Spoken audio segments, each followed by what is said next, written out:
Hello.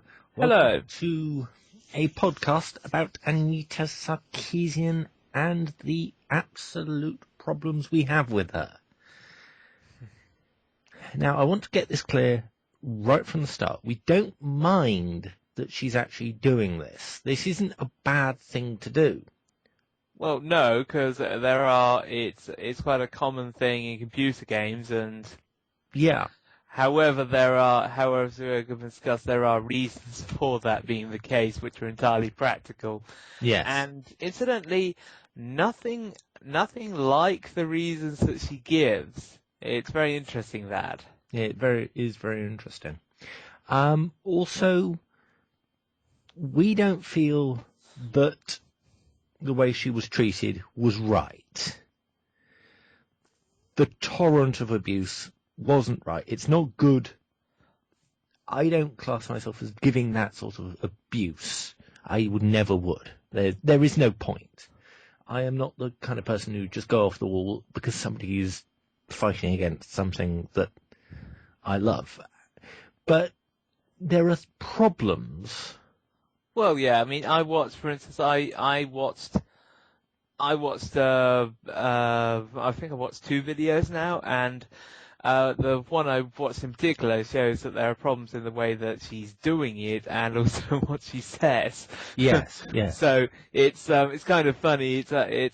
And those were pretty obvious to anyone who actually knows about the video game genre, and in particular about video game series. Yes. Now let's start. She had a reasonable YouTube channel. It wasn't completely lifeless. Then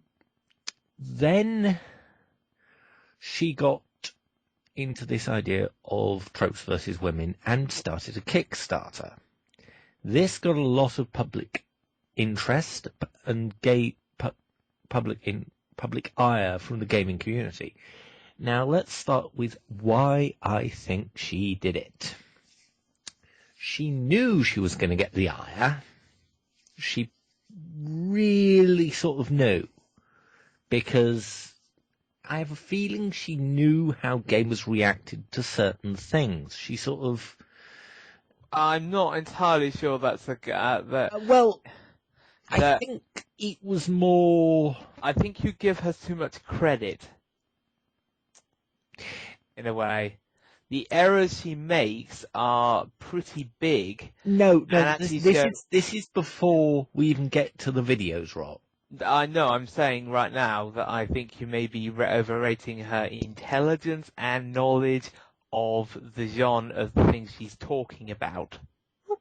Okay, well...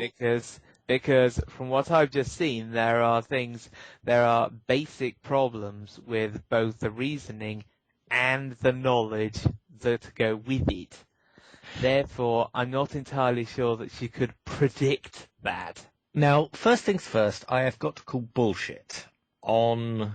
If you've ever watched her Kickstarter video, I have got to call bullshit on her being a gamer. That's one of the things I was going to say.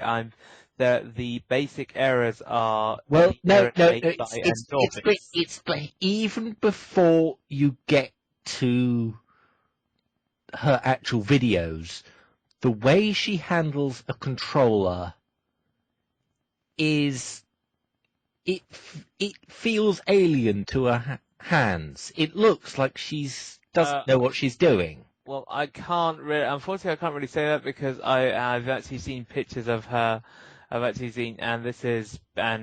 it would have to be, what I'm going to refer to now is that it would have to be, conspiracy theories? Well, there's a conspiracy theory called the Order of the Snake, which is a prehistoric conspiracy theory, which means that every other conspiracy theory in existence is part of that conspiracy. It would have to be what the hell are you talking about? Now, it would have to be like that because I've just seen a video where there's a picture of her a lot younger, and I mean 8 or 7, playing Nintendo games. So I'm gonna have to say you're wrong on the fact that she doesn't know anything about that one. She just doesn't play them a massive amount. And the Zelda one, she knows too much about Zelda to not have played them. I'll tell you that right now. No, I think she didn't play the last generation of games. Things like Xbox 360, PS3. Okay, that may be the case, but it's I certainly think with Zelda in particular, she has a lot of she has a fair amount of knowledge with that. Mm-hmm. The knowledge that you get from playing them. True. Okay, I can see your point on that. Now, the first thing that annoys me about this is that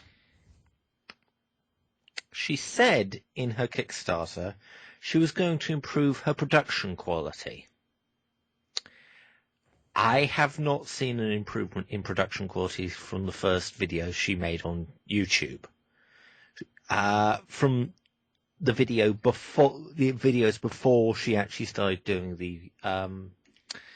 the Tropes versus women in games, and it's insulting because she got a hell of a lot more money than she asked for. Okay, there is a rule that you don't actually have to spend the money, that you get the more money you get from Kickstarter on your actual goal. That is not actually something that you sign in for Kickstarter. But she was asking $6,000 for this project. Now, if she'd actually gone through every single game she said and did footage herself, I'd say $6,000 is a reasonable amount of money. Well, I would also say with regards to quality, I'm not really sure why she thought she needed that amount to increase the quality, because I saw the Kickstarter video, and there was a couple of clips of a previous one, and Yes. It looked like she had a pretty good camera already. Yeah, I agree with you. Her quality was not that bad. Well, her quality was very good, actually.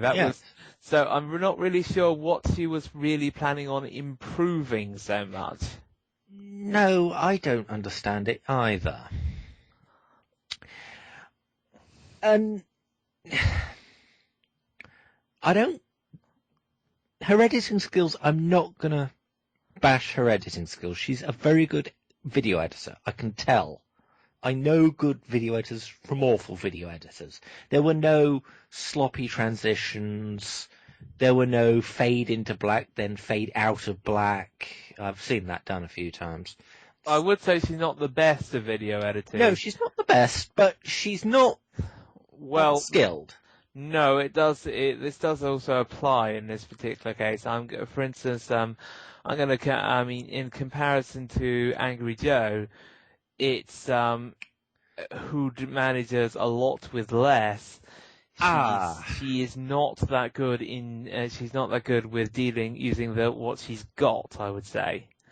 That is a thing I would say. That is true. Angry Joe has virtually nothing to do that, and comes up with stuff and go, wow, that's impressive. I don't see that with Anita Sarkeesian. I see Anita average. Sarkeesian. Anita Sarkeesian. I see average. Yeah. Video stuff. I just like adding clips where appropriate and then clipping back to her.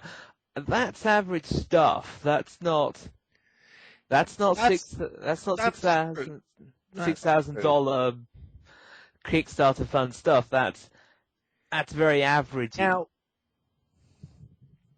here's the problem I have. If she said this was going to take a year to do, that's fine. She hasn't given anybody any timelines, which I think was a mistake. She hasn't told us how long she thinks these videos are going to take. She released 4 in quick succession, a couple of weeks after each other, and since November 2013, there has been nothing so far. What are we? This was recorded on 16th 16th of May 2014, and there has been no more videos. What you been doing? Okay, I'll give you time off for Christmas. Yeah, fine. What you been doing? I'm sorry, unless you're going to have actual gameplay of yourself actually playing the game and have proof somehow, like a camera or basically showing you playing it. Yeah. I'd say you shouldn't be taking that long. And even with the research, which we'll get into a bit later. Well, I wouldn't mind if she was actually doing a Lord of the Rings kind of thing. I also wouldn't mind if that wouldn't be a problem for me. What do you mean, Lord of the Rings kind of thing? I mean the fact that, as I recall, all of the Lord of the Rings films were made and then they were released individually. Yes. Yeah, that would also be acceptable in my view. You could give sort of small videos saying it's coming, here's a clip from one and things like that. Well, yeah, I guess you could do that. To keep the Kickstarter people happy, and I wouldn't dispute that. Or you could just say, yes, I'm doing it Lord of the Rings style. Yeah. And then just do it. Yes. I wouldn't have an issue with that one either. It would be a case of, I'm busy making it. No, that's true. The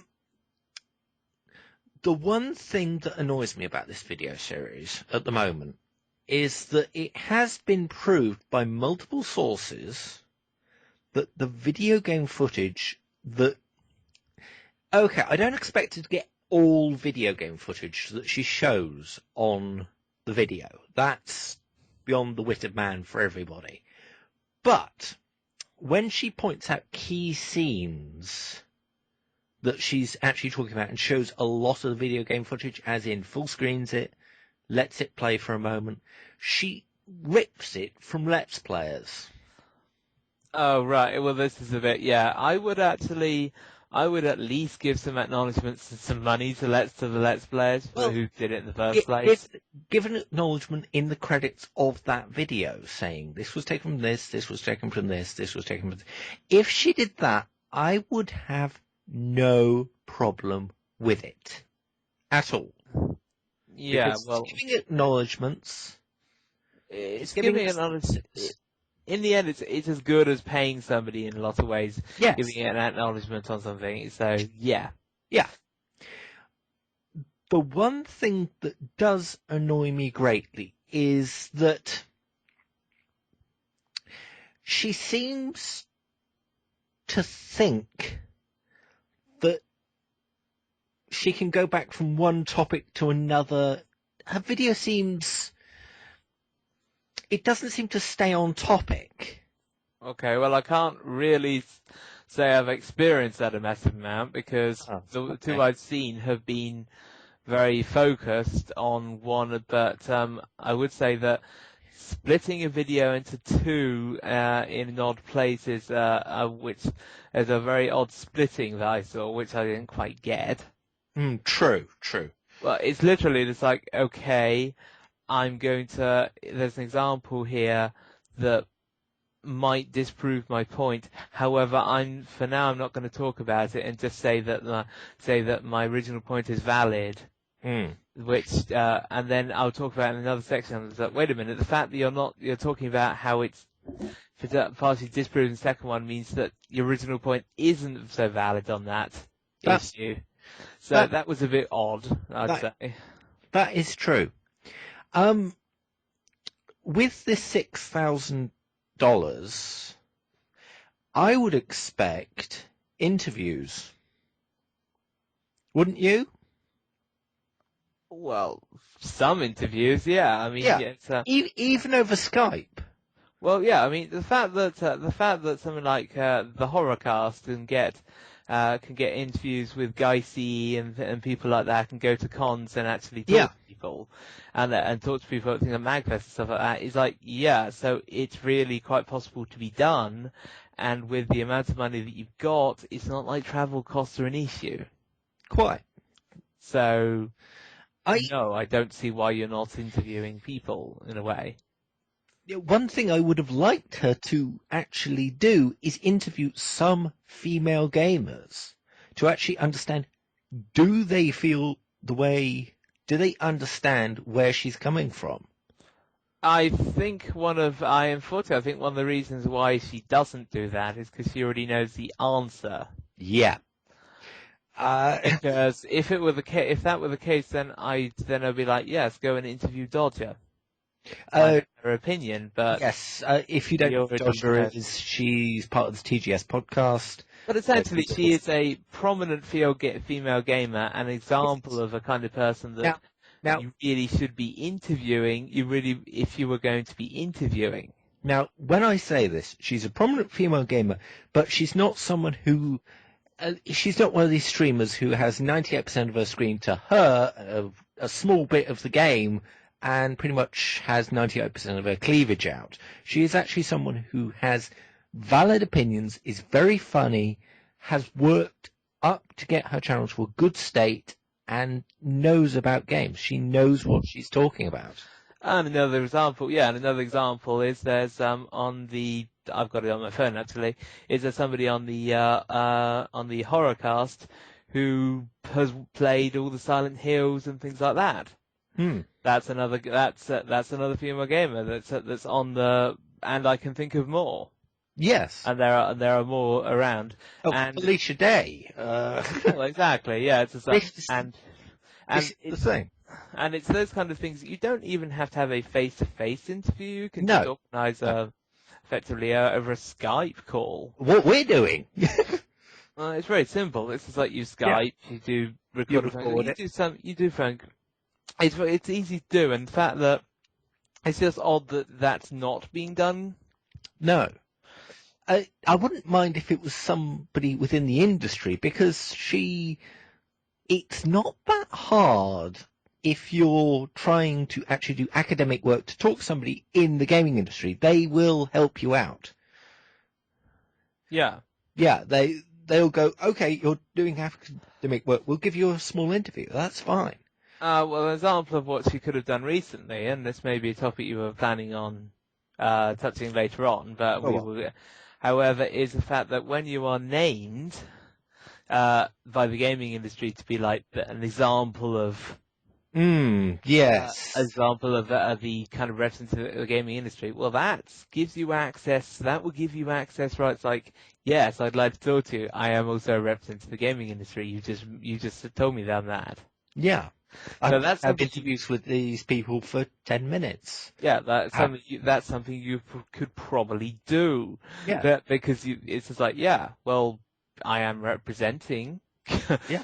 It allows me to represent by doing an interview. And the fact that's not happening is a little odd, because I think that's a very much a missed opportunity.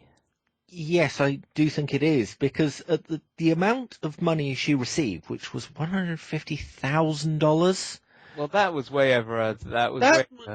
Way over her estimate. Okay, she is not obligated to actually do anything with that money, and that's fine. I'm not too freaked out. No. Well, in the end, I think Well, in the end, I think there is one small problem that she's probably already worked out. Go on. Which is, there is absolutely no way she can use all that money. No, there is no way, but how much does it cost to hire camera crew? To do what? For proper sit-down talking interviews. Oh yeah, well that she could use it on. But I'm saying, but if people are expecting her to spend all the money on the thing, then I think that's pretty much impossible. I mean, it's just like, pretty much. What do you want to do? I mean, you could have, it's just like, well, I gold plated all the chairs and things like that. Yeah. There's enough money there that you just can't. I mean, and also very much, he actually said, I'm doing 5 things. No, she's actually doing more. Yeah, but her original thing was 5 things. Oh, her original thing. she's met all her stretch goals, so we're now going to be getting 12 videos out of her. So that's twice as many as I'd think. Well, it's twice as many she actually were planned to do. Yes. So in this particular case, it is very much a case of, well, you've given me this ton of money. I was actually only going to do 5 videos. Yeah. So I can totally see that particular problem, because it's just like, yeah. But I can respect her for going for having stretch goals. That's fine. What annoys me incredibly is her research. Now, well, that's something I was going to talk about. Actually, yeah. Because I have just watched, the Tropes, Damsels in Distress. Now, my immediate thing I noticed was the fact that, on the topics of Mario, well, there's a Mario and Popeye, there seem to be noticeable problems with it. Mm-hmm. Oh, for instance, mentioning the first Popeye film, and then getting the name wrong, because the first Popeye film is Popeye the Sailor.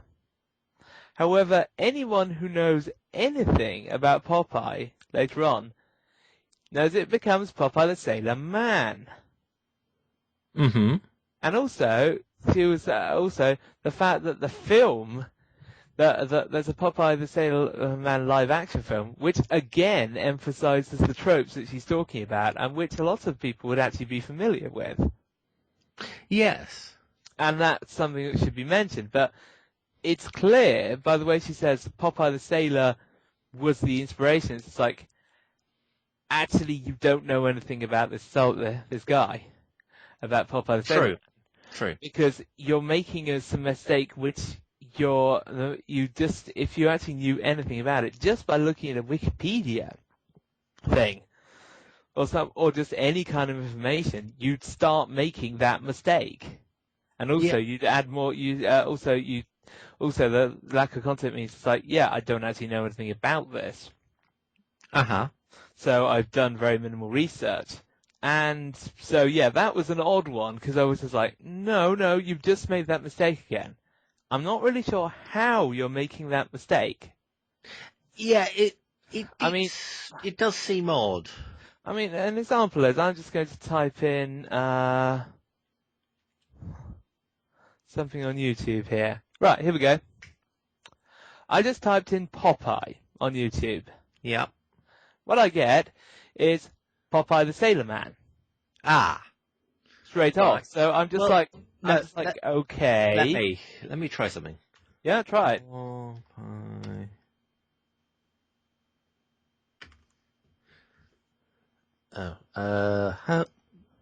Dyslexia strikes again. How do you spell Popeye? Popeye. Popeye. Well, no, it will come up in the search recommendations. Yeah, well, go to Google, type in Popeye. The first thing you see is home of Popeye the Sailor Man. Yes, that's what I mean by an odd thing to get wrong. Okay, now, here's the interesting thing. Wikipedia says Popeye is the name of the character. Yes. But...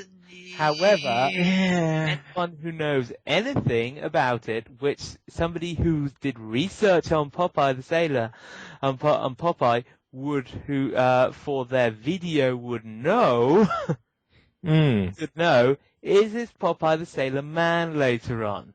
Yes. Instead of, and deliberately saying later on, Popeye the Sailor was used as an inspiration. Yeah. Shows that for essentially Mario was what he's saying. I'm like, yes, you are correct. However, the fact is, she just typed in the first Popeye film. Yes, and did no other research, despite referencing it several times as being a key thing. So that's an annoyance when it's just like I know you're not researching. Yes. And anybody who knows anything about the topic, and I've got to presume that their target market, that is people who know about it, Yeah. will also see the mistakes. Yes. Which is odd because it is like, well, you're not appealing to people who know nothing because you're talking about intricate things which a total non-gamer probably wouldn't get. But you're also making enough mistakes that an actual gamer will be going, you've done that wrong. That wrong. Well, you're a bit of an idiot, really, because you made another mistake here. So, what really is the target market is a question I've got. For instance, like Mario, don't know. Princess Peach never had an active in the core game series. Princess Peach has never. It's not since Super Mario 2. There's 2. And that's that's like the second game made on the GameCube. Princess Peach has not been an active playable character. Mm-hmm. Now, I think Paper Mario and the one where she's running around and the Goombas. I'm pretty sure it is Paper Mario because I've seen it is Paper Mario. Where the one where she starts out marrying King Koopa because of the time vortex, and then she escapes. And well, you play her as the active main character. Yeah, and she's the action one who dealing with problems and jumping around and platforming and stuff. Right. Sorry. So essentially, it's wrong. And unless for some reason, I mean, I know core gaming series discounts things like Mario Kart Double Dash. Yeah. Not essentially core gaming, but does feature Princess Peach and Daisy as a team. Yeah. But however, technically it could be any particular one. I always just pick Princess Peach and Daisy, but I think you can flick the people. But anyway, it's like a case of that's wrong. That's actually so.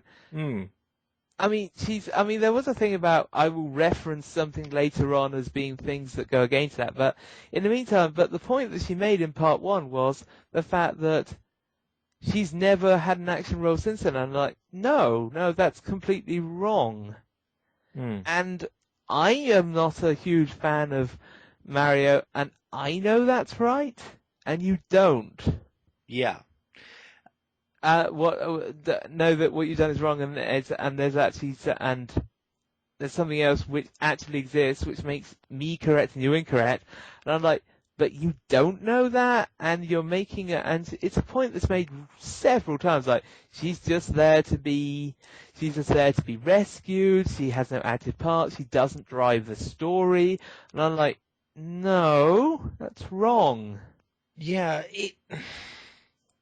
And in the end, it's like a point that she makes again, and in relation to her argument, it's like, no, that's still wrong, and it just makes you seem really ridiculously stupid, because you're using that as one of the main cruxes of your argument. Yeah.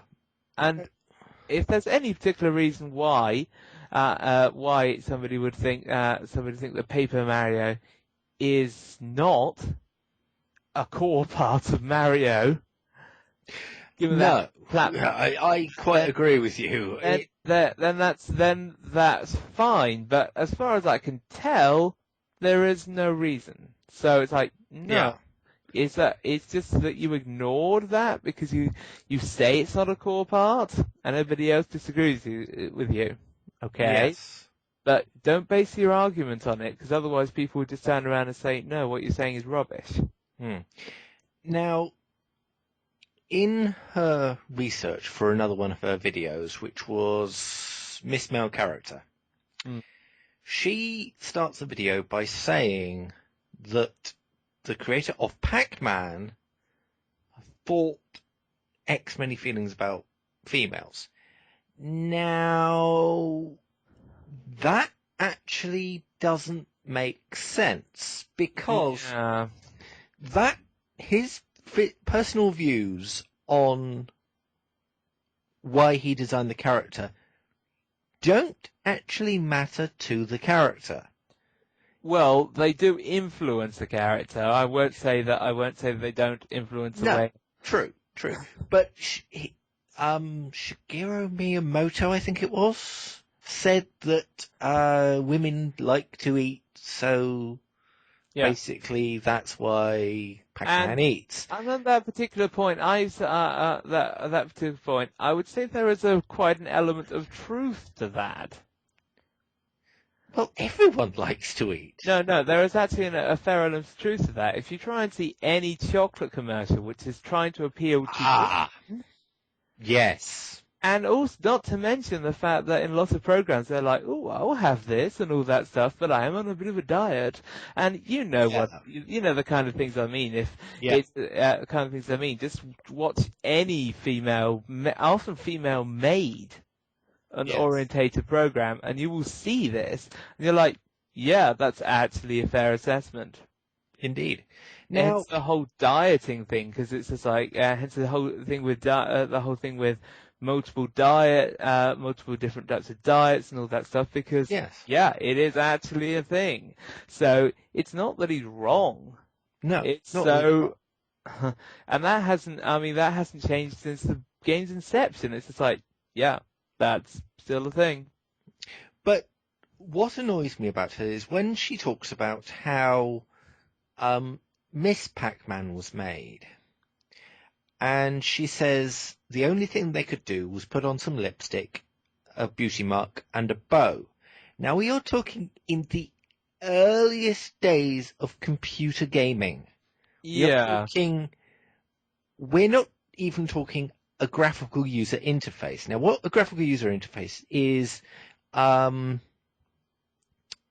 say you're looking at an iPhone. That is a graphical user interface. There are buttons. It's clearly marked, and you can move things around.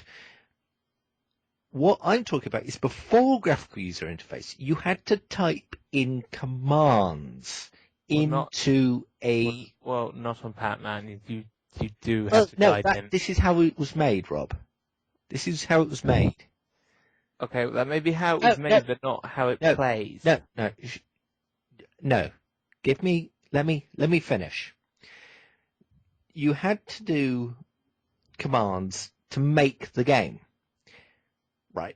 And things, we are talking at the time when memory wasn't as big as it needed to be. We were talking the early days of computing, and it wasn't as large as we have today. She thinks that they could have done more. Okay, I'm not really sure what you mean by that. I'm hoping. Okay, let me get to the point. I just want to say right now. I just want to say what I'm saying. Now, if you don't get that part, then I think that's an obscure part of computer programming history that's been referenced. I don't get it either. That was like, huh?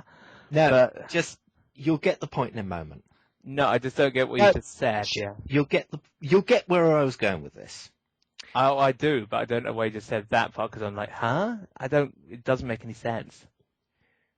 It means we were before the inclination of Windows. This was way back in the dark times of computing, when you had to type everything in, and you didn't have a mouse. You just had to type everything in. There was no buttons to click, nothing. It was just typing.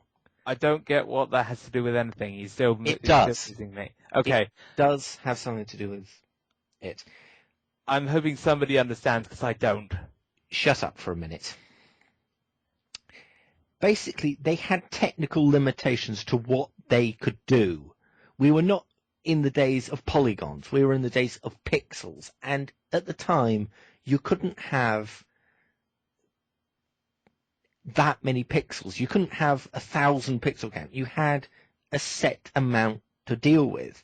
So you couldn't have her with hair, with a different color, with a different way of a character to make it female. You had to put a bow on top of a character to incline make it clear that that character is female. You didn't have the technology to actually make other characteristics to show that that character was female. Oh, right, yeah, I get, right, and I get what you mean now, but I sort of get the previous point, yeah. So essentially, essentially the technology, it's, I mean, if we think about where computers had come from. Yeah. And you had that, essentially that tennis game where it just pings back and forth. Yeah, Pong. Yeah, Pong, yeah. It is, essentially, you go from there and you go, and essentially they just don't have the ability to do an awful lot. Pac-Man is just a yellow blob with a mouth who just goes around a maze. They just don't have the ability to do it. So, in the end, you got to use the tech you've got and add a little bow or something. For instance, I played a game called Commander Keen, it's on Steam and it's an interesting one. I haven't got that far because Commander Keen is from the creators who made Doom, if you want to know. That same. It was part of the Doom collection, yeah. The Wolfenstein the Doom collection, which included the original Wolfenstein. But essentially, it's you look at Keen, and if you hadn't seen any pictures of Keen in the intro, I wouldn't really be sure if Keen was a guy or a girl or anything else.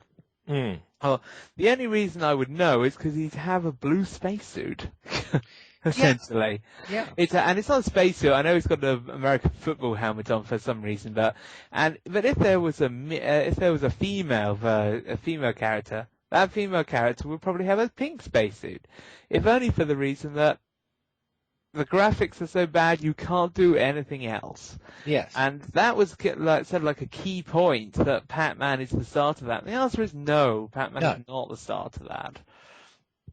You can't. Because of the technical limitations, they couldn't do anything else. In the end, you just don't have the graphical ability to do it. Yeah. So it's like, you can't do anything else. Yeah. I mean, and the whole thing with where you have. I've got to admit, I've got to give I don't really have to give a credit, but I've got to say, it would be easy to miss that. But a little bit of lateral thought would have picked that up. Would have picked up that at the time they couldn't have done that. They couldn't have done anything except put a bow on her. Well, I don't think hardly any lateral thought is required to know that. Okay, true. Yeah. All you have to do is play some old computer games, and then you go, the graphical representations are awful. Yeah, true. And then you just go from there. So if you're any kind of gamer, then no, that's something you probably come to that conclusion a long time ago. Quite. Like Phantasma Sword I think Phantasm Sword, which has the main character as being this kind of stereotypical knight guy who's he's not great. Yeah. And that's an example of a later game. Yeah. That's Phantasm Sword 3. And you're like, well, what was 1 like? Quite. Now, another thing that she makes a point on in the male, Miss Female Pac-Man sort of thing, that video, I can never say the name of that video. It's an awful video title. Okay. Miss Male Pac-Man. I'll read it out. Where is it? It's Miss Male Character. That's it. Bloody awful title. She makes the point that the colour spectrum for females in games is always pastel. What do you expect? Well, this is something I actually don't get because that's actually what a lot of female clothes are like anyway by choice. Yes. Clothes by female designers for women and things that are chosen are those colour shades anyway? So I don't really see her point on that, because there's a fair amount of clothes that aren't that, as far as I can tell. But there's an awful lot of ones that are, because that's something that women are choosing to wear. So in the end, you're like, yeah, well, that's fine. You can make that point, but you'd have to then go to loads of shops like New Look and stuff like that, and go to female customers and say, no, you can't be wearing that. Yes, and start dictating to them, and you're like, no, unfortunately, that and another point is very much a case of, well, no. Well, that and the food point is just like, it's a case of, no, these are actual things that happen. That happen. It's like, right, okay. And there's another point later on which will come up where it will also be a case of, no, that's actually done. That's actually, and it's not even done by male producers or anything like that. It's done by things that are made by women for women, and they're doing the same thing, and you're like, no, and they're still buying it, and women are buying it. It's like buying these products, and like, no, they want this stuff. Yeah. They're actively buying it. They're not boycotting it. What do you mean by... An example is that she actually says about with the damsels in distress. Yeah. Where she says that it's all about an outdated stereotype, which is poison stereotype of overprotect of women that women need protected, pampered, and weaker. But the problem with that is that, well, let's pause it right here. I can pretty much tell you, kill her argument in 2 words. Okay. 3 words, actually. Can't count. Sex in 4 words. In the city.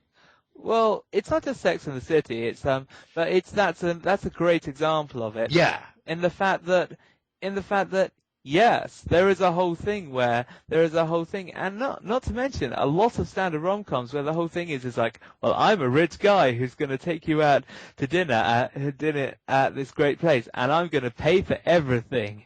Yeah. I do with a huge car, and that's something that it's just like, wow, I'm living out my fantasy dream. And it's just like, thing is, that's something that actually exists, and that's something written by women. Now, and that's fancy. And I'm like, and there's things like opening doors, like the really courteous man who opens the door and says, thank you, and all that stuff that you see in these kind of things. And it's like, no, that's actually being protected. That's actually being considered to be weaker. Well, let's put as part of that, and not equal in terms of that. This is something that I've seen quite a lot on. I've been trying to go get out there on the dating scene, and went on a few websites, and I have seen this on countless females' profiles. Of basically, it says, "Knight in shining armor." Well, that is essentially the problem with a lot of the argument with that argument. The problem is, it's the fact that a lot of the time you will have women saying, yeah, I'm actually like, no, I'm just weak and feeble over here. Why don't you open the door for me? No. And things like that. But that's an actual thing. Yeah, but it also happens that some of these people are saying, I'm an independent woman, but I want a knight in shining. Yeah, that's what I mean. That I still want to know, which is in the end, it's like in the end, it's a case of you've got to pick if you want to be, because it's very much a case of you got to pick if you want to be equal, if you want to not be equal. Yes. You can't just otherwise you just get people giving ludicrous arguments like the one she did. When you got people saying, I'm looking for a knight in shining armor. Well, the knight in shining armor protects you and helps support you. Yes. Well, that's something you apparently don't want, because you want to be to be equal with men and everything like that. but you don't at the same time. So in the end, it's a case of this is a very muddy issue Well, because here's the thing. If I reckon 98% of the time, if you ask Anita Sarkeesian in person, would you like to be swept off your feet in a romantic way?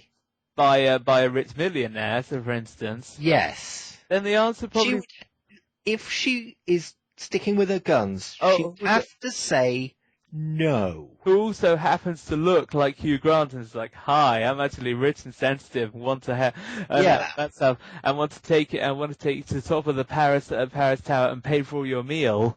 Mm. And by the way, here's a great dress. The answer is she'd have to say no, but most likely if she wasn't doing publicity, the answer would be yes. Yeah. The problem is it's very much a case of, well, I want all the benefits of it, but I will also then moan when somebody says, well, you can't do that because you're a woman. Well, or something like that, and then you'll have a paddy about it.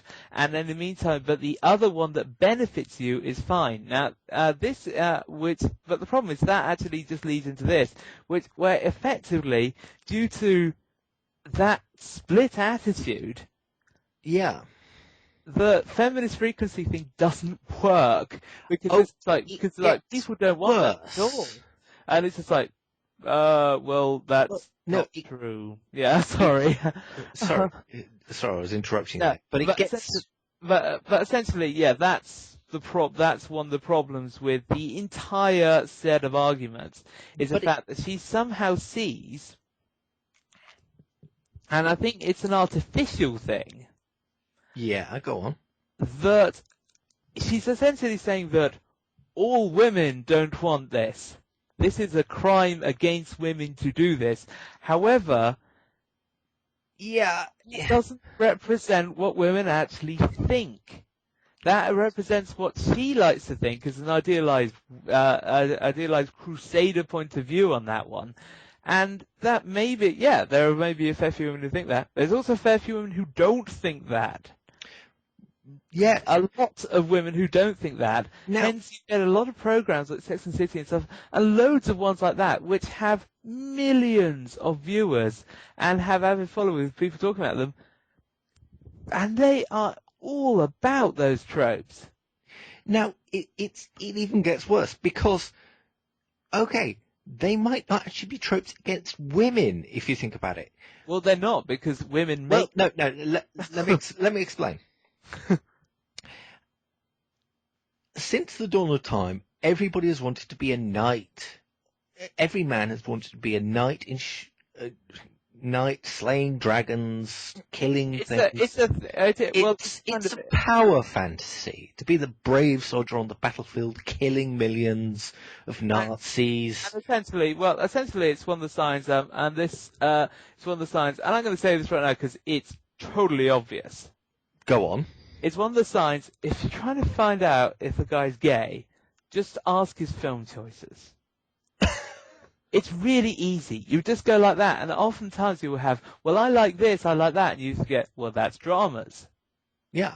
Well, that's emotional dramas. That's this, that's that. There will often be a massive lack of action films, of fantasy epics, of things like that. There will be a huge lack of them. Or crime dramas. Or gritty crime. There will be a lack of them. And that's one of the funny things, which it's a cliche that's actually got a lot of truth in it. A lot of the time it would be like, hence there's an entire thing of just not only the weakest link and other things where it's just like, so you like musicals then? Yeah. That's the real thing. It's because and often enough, it's correct. If somebody says, I'm into that, it will also be, and here's my life partner. Now that's the thing. And it's not entirely true, because I'm not going to say it's entirely true, but it's a thing. It's a thing that exists. And so when you have, and it also links into the fact, to another thing, because, it's something that it's a thing that a lot of heterosexual guys are actually will actually watch and actually have. It's kind of like a mindset thing. It's kind of a mindset thing that actually exists, which leads into the other point, which I was going to make. No, go on. Which is that at one point she says that there are so few female lead characters in gaming, and that's some kind of bias against women. Now, I instantly have one argument against that, which is just based on practicality and nothing to do with the ridiculous reason that's given, which was it's a bias. Okay. It's a ridiculous reason to give, which is just and that's that it's mostly guys who play the games. So your protagonist will be a guy because that's something that the people who are playing can relate to the most. Yes, the same way that a lot of female-oriented dramas, most of the characters are female. The main characters are female because it's like, yes, I'm getting your emotional angle and things like that. Right. Now, Rizal and Isles is a great example of that. How to get a police series that deals with the police series for women.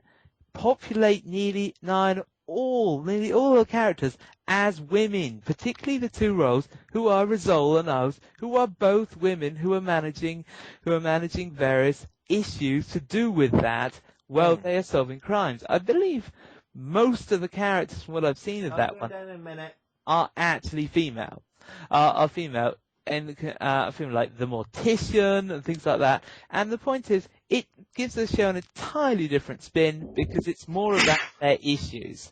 It's more about their issues and things like that. And as opposed to Morse, which is more the type watched by men, I would say, where most of the characters are male. Yes. And it's just for good, and it's like, and I think if you analyze the viewing figures, it will probably be, it's like the case of, it's not a 50-50 split, it's more men watch this.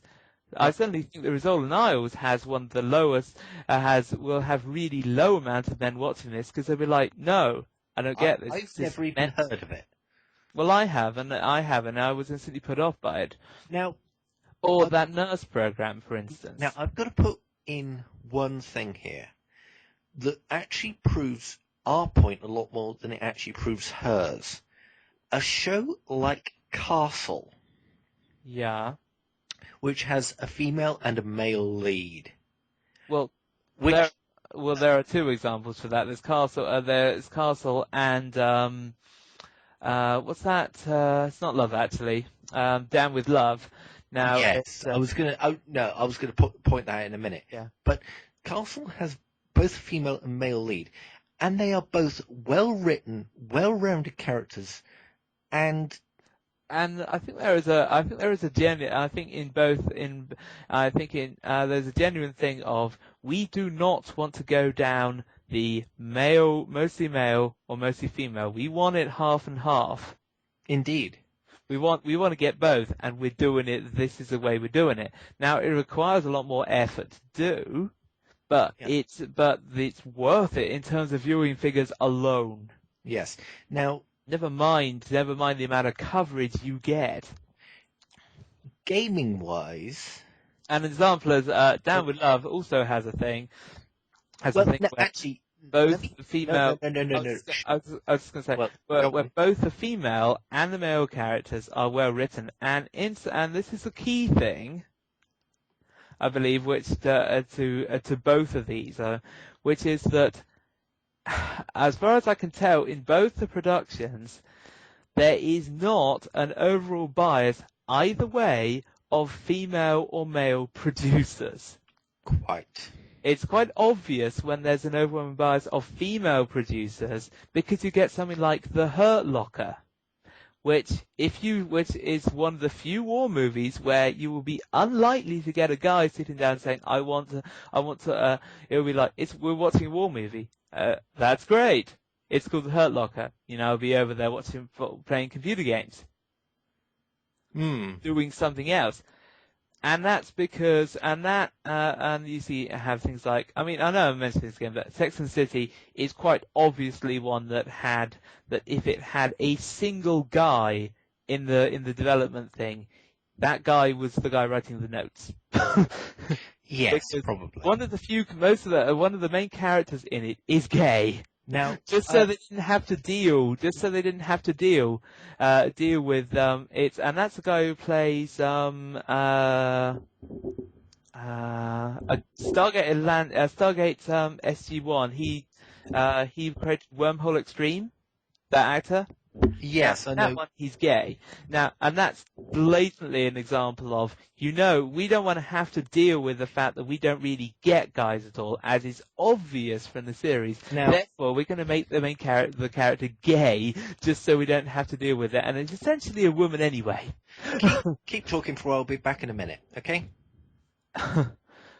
Okay, well, what was the original thing we were saying? But essentially, yeah, it's, well, essentially, it's a case of who you're making something for. The protagonist will be something I want to emphasize with, and I know you got things like Tomb Raider, and which is more of an exception than a rule, and I love playing Tomb Raider as well. But the vast majority of the people who are playing it are guys, and that hasn't really changed. It's still seen as a kind of geeky thing. I know you have some extremes of computer games and things like the Barbie computer game, which exists, but still, in the end, I mean, for instance, you could quite easily see if Metal Gear started out and had a largely female audience, a number of people playing it, and who were interested in it, then it's entirely conceivable that they would have had the main character being female. It's just something they would have done, because it would be like, yes, we get that this is the person they can empathize with the most, and Lord knows we have seen enough. There have been enough things that have shown. For instance, I will give an example of Twilight as being one that shows that a lot of the time, women making programs don't have any idea of how men actually think. The whole women from Mars, men are from, you know what I mean there. Anyway, the two different planets has quite a basis. They don't actually get everything, and that shows up. So yeah, and that shows in a lot of things, in the fact that it's like you don't get like. I mean, I'll give an example because I was going to mention this anyway. It's I know a lot of people talk about Twilight and everything like that, but in the end, it's been very, very well commented that the guys in Twilight are not guys, and that's one of the problems with it. Because you look at them, and everywhere they act, like fawning over the girls for no reason, not having any other interests. They're not guys at all. They're women's fancy idea of guys, and that's the end. Yes. And in the end, that's pretty much is an example of the problems of I'll counter seeing somebody else's viewpoint, and not lots of women not seeing the guy's viewpoint. Yeah, I'll counter the Twilight viewpoint. Bond, the James Bond films. Okay. Women fawn over Bond. Well, yes. And basically, because Bond is always written by a man. Ian Fleming wrote it. Ian Fleming wrote the original, and it was essentially, a lot of it is from a male perspective. It's a male power fantasy, in other words. Oh, it's not. No, it's not so much the fact it's a male power fantasy. It's the fact that it's written from a male perspective. Yes, sorry, I It's didn't. largely Yes. male, with largely male people, Yeah. largely male people in mind for that, and it shows. And So either way, it shows. But in the end, at the start, with that in mind, Yeah. if at the start of making the Metal Gear series, there had been a largely female audience, female group of gamers who they were aiming for, and it was a largely, and that was an expected thing, then the character of Solid Snake would have been female, most likely. Yes. Yeah, you don't. Because it's something that the women can relate to, for exactly the same reason that it was by having a male character, it's something that the vast majority of men who are going to play it, could also relate to. So that's the only reason, and there probably would have been more emotional content in it, and it probably would have been, quite a different character. Yes. But in the end, it's the fact that a lot of women don't play games. They see it as this kind of thing that boys do, which is really naive, where they go about and have coffees and things like that. Yes. Talk about the emotional issues. But in the end, that's the thing that's the thing that's real, which is why most of the characters are male as protagonists. Reason done. Now, it's demographic. Well, as you said, demographics. She made this point in Miss Male Characters about female shepherd not being on the posters for Mass Effect. Yeah. And demographics, yeah. She didn't realise that demographics play an exceptional role in basically not game design, but game advertisement. No, it is game design and game advertising. True, both. But certainly advertising. You got you could actually, for instance, let me make a point. The most played character in female or male side is Femshep. She's beloved by the fans. Femshep is beloved, but demographics for that game show male. There will be a male character on the box. Well, likely that it would almost be commercial suicide to put a female character on the box. And also, there's also one other thing associated to that, which is in the adverts for it, if you were although you do have the whole thing where you can date the various characters, and you have to actually, to a certain extent, you actually have to think about which emotional option is best and stuff like that. Like a drama, like a female drama, particularly when you've got a female shepherd on that one. The fact is, that's not also emphasized in the trailers. It's the other elements that are emphasized, because you're also dealing with a male audience. Such as the combat, such as the storyline. Well, I won't say the storyline. Okay, but essentially, a lot of the trailers you see for Mass Effect are, we've got to save the universe, it's down to you, flying around in spaceships, shooting stuff and doing stuff like that. Yes. And also, by the way, you can also have these relations with the crew, and also showing a bit of that. But the thing is, if it had been a largely female demographic doing that, that would have been the opposite way round. Yes. But just to emphasize that, there's also this other factor, which you will find very interesting.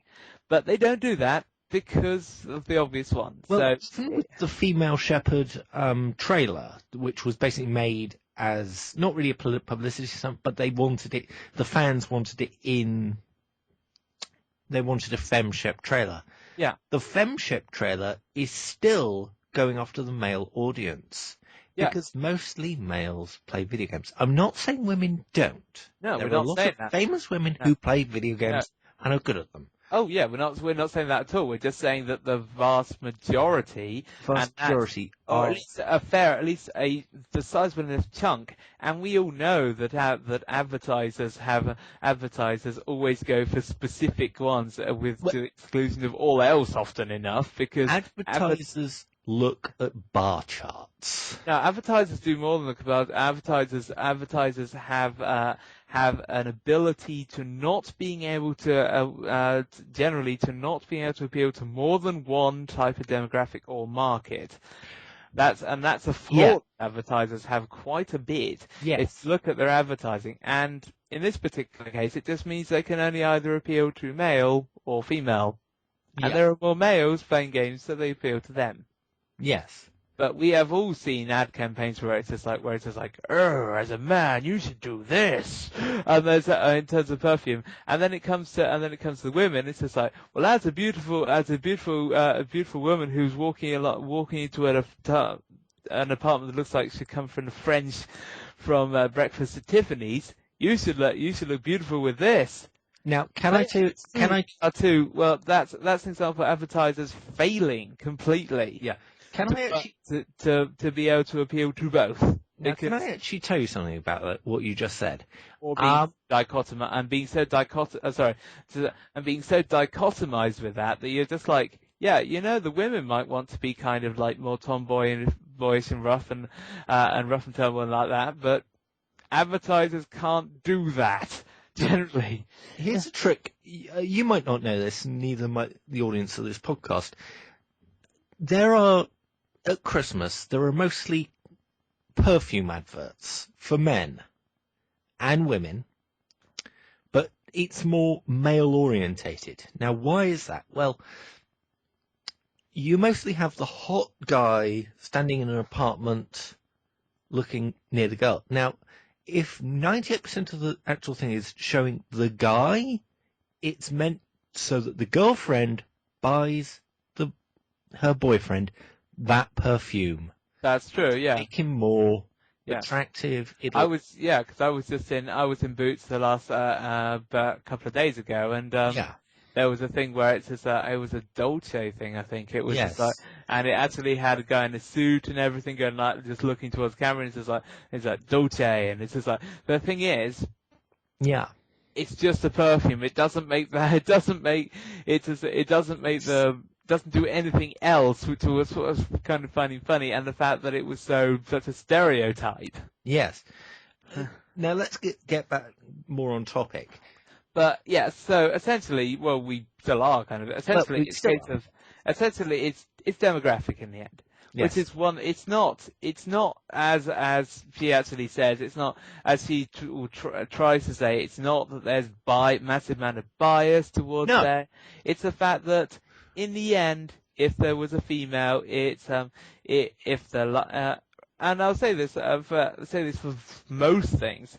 If Mass Effect had if the buying thing for Mass Effect was mostly women, then the female one would be on the cover, straight up.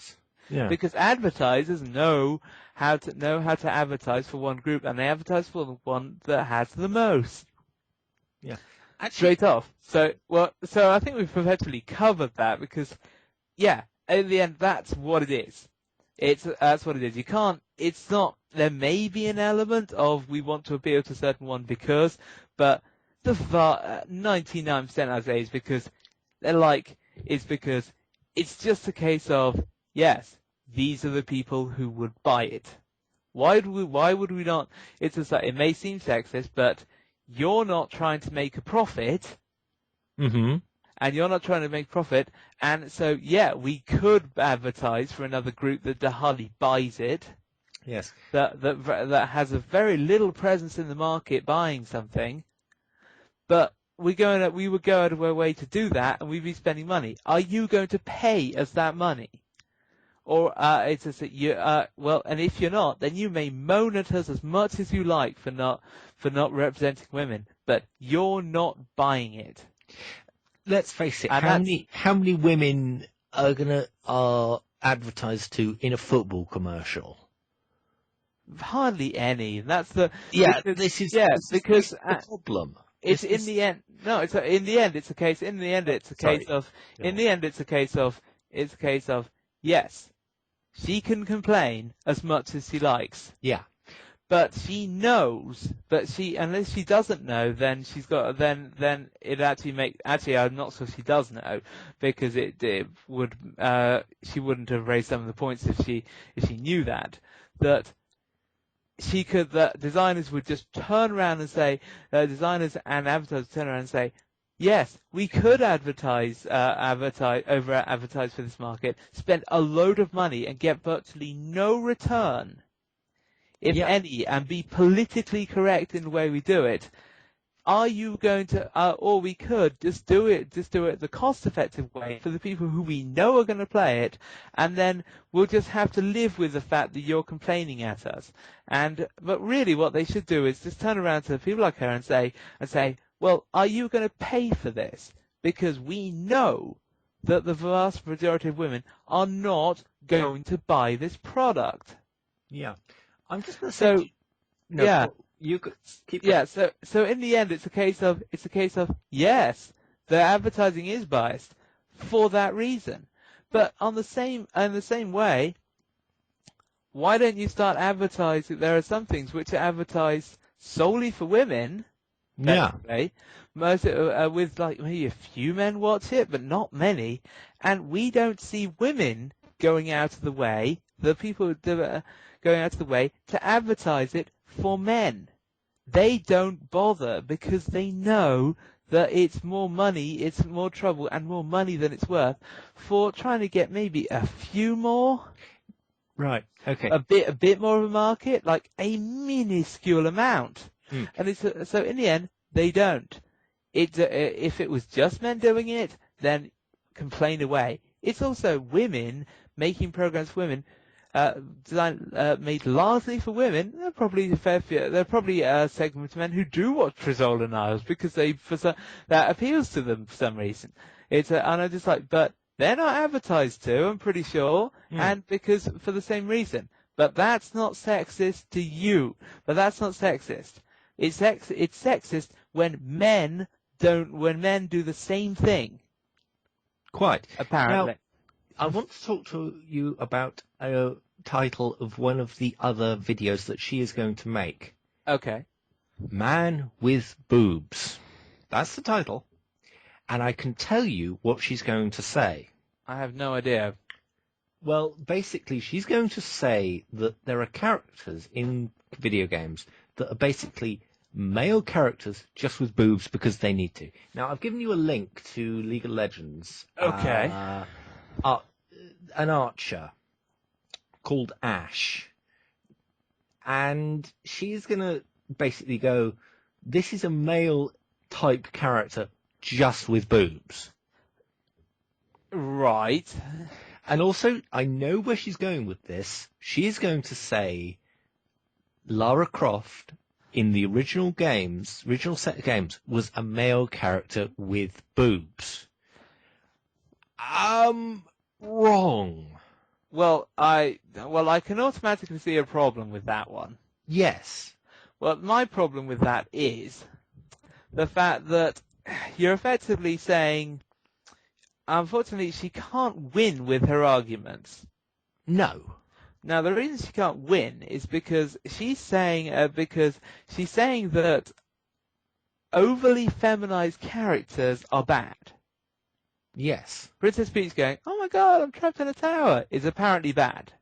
Yeah. And actually wearing pink dress and all that stuff, that is a bad thing. However, she can't also complain that something like Ash the Archer is not representing women, it's just effectively a man with the body of a woman. Yeah. By complaining about that, she's saying, well, no, women can't do those roles of men. They can't be that. That doesn't make any sense. So therefore, effectively she's saying, no, the reason they're in the tower is because they can't do the roles of men in video games. Now, that's complete rubbish. Yes. because And because there's no way out for that. It's just like, well, wait. So when you do have a woman who's doing the same thing as a man, that shows that they're just a man. yes. Are you Well, that's and I'm like, yes. Well, that's sexist of you. now You're being innately sexist now. I have a funny feeling she is going to put in a character from Watch Dogs, the series that me and my friend are going to actually be playing when it comes out, because she's going to see that particular character, the female hacker, as a man with boobs. Well, She's just going to see it. I can guarantee. And in the end, the problem is, do you want to have the problem with these things is, do you want to have a woman doing just as well as a guy in a role and being just as tough and self-sufficient and saying, it's like, yeah, I'm actually doing this, well, and that and if you complain about that, you don't want that, but you also don't want the opposite. And so what really are you looking for?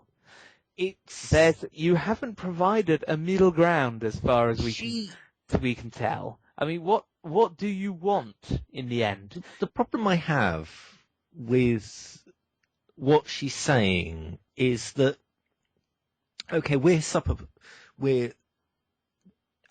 haven't seen that video, but we're basically guessing what she's going to say. Well, we were basing it on the incredibly obvious titles for the other ones. Yes. Damsels in Distress is a title. Yes, we predicted what she was going to say from the title alone. The sexy villainess, we can predict what the title is. So the title is supposed to be self-explanatory. So so we can predict. There will probably be some arguments which will be placed which we don't predict, often for the reason that the argument is flawed and it's something that we don't see, because we will instantly say that's rubbish at the time. However, it takes somebody coming up for us to go, why did you even think that? It's obvious that it's something else. So no, there will be things that we can't predict. However, it's a fair cert that that's what it's going to be. Oh God, I've seen another one of the titles. Women as Reward. Okay, well, that I don't get because... Oh, I do. I know where she's going with it. I do as well, but the problem with that is the fact that had she already covered that with Damsel in Distress? She sort of has, but I have a funny feeling she is doing the Mass Effect series. Okay. As in, the reward for going through the game is you can screw X many women, but... Well, this is what I'm going to say is that, well, you can turn that on your head because as a woman, you can fuck X many men in that. Well, exactly. It's a Mass Effect is one of the ones where they do it equally. And actually, you can, as a man, you can still fuck a man in that game. Yeah, exactly. They do think that if she ever puts that in that video, she is on the level of wrong that... Well, she most likely will, and it's but we already know that that the arguments a lot of the arguments don't have any basis, and she's quite likely to put that argument out, and that will show that she actually doesn't know anything about Mass Effect. No, but we already know that she doesn't know a lot about a lot of things. Yeah, but research them. Yeah, here is the biting thing. She showed us a picture on the Kickstarter thing, not the Kickstarter, her website. Oh, the pile of games, yeah. Pile of games. Guess what was in there? I'm guessing Mass Effect 2 was in there. Yes, Mass Effect 1 and 2. I think 3 wasn't out at the time, but I have a funny feeling she would have bought it anyway. Yeah. Which actually, and the fact, if she actually makes the argument, it shows that she hasn't actually done anything with them. No. Which, in the end, is another thing which we find a bit odd on that one, because there's a huge pile of ones, and as far as we know... Right, okay, if you look at the picture, you'll find the picture on her website, you'll find it on the internet everywhere, with a pile of games. Yeah, now the thing about this is, and I find this kind of odd, Yeah. And there's never been any explanation for this. If the footage is from other people's Let's Plays, Yep. then, and she doesn't know, and a lot of the time there are things where she gets it wrong because she doesn't know, Yep. what's she actually been doing with that game? No. Before she even made the videos, she made the biggest mistake with the pile of games. Okay. I've got to look it up. It's on my Steam list. But Okay, well, but in the meantime I can say, but essentially... No. I'll tell you the first thing. Okay, but... The biggest problem was, what the hell was she doing with Battlefield 3 Well, in that pile of games? But that doesn't have to do with my point. Oh. My point. Essentially, yeah.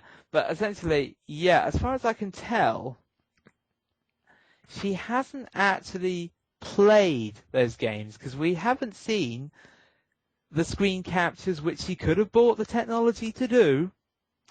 With the massive hang on. she had. 6,000, you can easily buy that technology. And she had more than that, and a lot of people do that. Now, we haven't seen screen captures that she has done. No. We haven't seen, a lot of the time she talks about games and gets stuff wrong because it's obvious that she doesn't know much about it, therefore hasn't played it. No. I couldn't totally agree. So, in the end, yeah, it's a picture of a pile of games and not being played. Now, there was another thing. There was a racing game in there that basically you don't play a person, you play a car. You just play it as a Mario Kart version. I think it was Blur. Oh yeah, Blur is just you drive around as a car, and yes. And I don't. If you even see the driver, you never see the driver. They're just odd choices, but it's what's annoying is the fact that yes, they're odd choices, but the fact that even the ones that are genuine choices, ones that are genuine choices, they're not being played. Well, no, one of the and if they are being played, then they're not being played for hardly any amount of time. Now, one of the things I would have and they're not screen captured. Sorry. And they're not being screen captured, which, considering the amount of money, is just like, okay. But there are some specific mistakes that come up, and I'm like, no, you don't know anything about it, which is odd because I would have thought in your research, which supposedly takes like, say, half a year and all that stuff, you would have just put the game in and played it. Yes. Other Let's Players do this a lot. Yeah. People reviewing it do this a lot.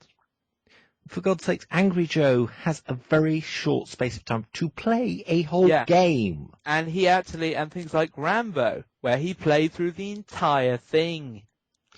Okay, it was a 4-hour game, but he had to he had to, and he's got a short space of time to get that video out to make it still be relevant. You don't have that time constraint. So what is stopping you? Playing through those games, and then those games, if not in entirety, at least going through the first quarter. And considering the amount of time that you have got, why are you not playing through them entirely? Quite. But what annoys me even more is recording them, one thing, because we've seen with the technology that she's got that she can use the technology. The only reason she's not screen capturing is because she's not playing them and because she can't be bothered. Even if she didn't know how to actually screen capture, she should have asked someone. She should have gone. You can pay somebody to do that.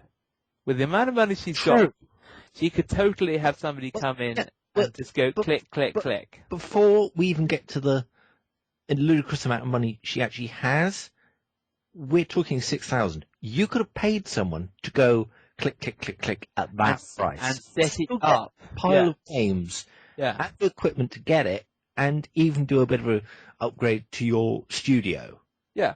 At that price. Exactly. You could quite easily have done that. And the fact that, and in the end, the reason is she hasn't played them. Which is really annoying because that was one of the things she was claiming she'd do. Yes. Now, one of the things that if she'd done it, I would not have been doing this podcast. I would have actually seen her point with these games. In her Damsels in Distress video, she should have put in a section in Duke Nukem Forever. Actually, I find Duke Nukem to be a funny one, because Duke Nukem is the opposite of that, and I love that. Go on. Damsels in Distress. Yes. That's ostensibly what the plot is. Yes. But it's not. It isn't?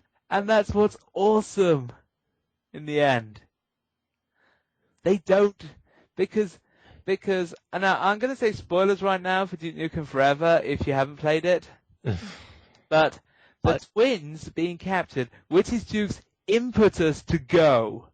Yes. On this quest, they die later on, and he just makes a joke and carries on. And clearly, the damsel in distress reason is not the case at all in Duke Nukem Forever, because he's just like, oh, they're dead. Well, I'm going to make a quip and move on and carry on killing these aliens.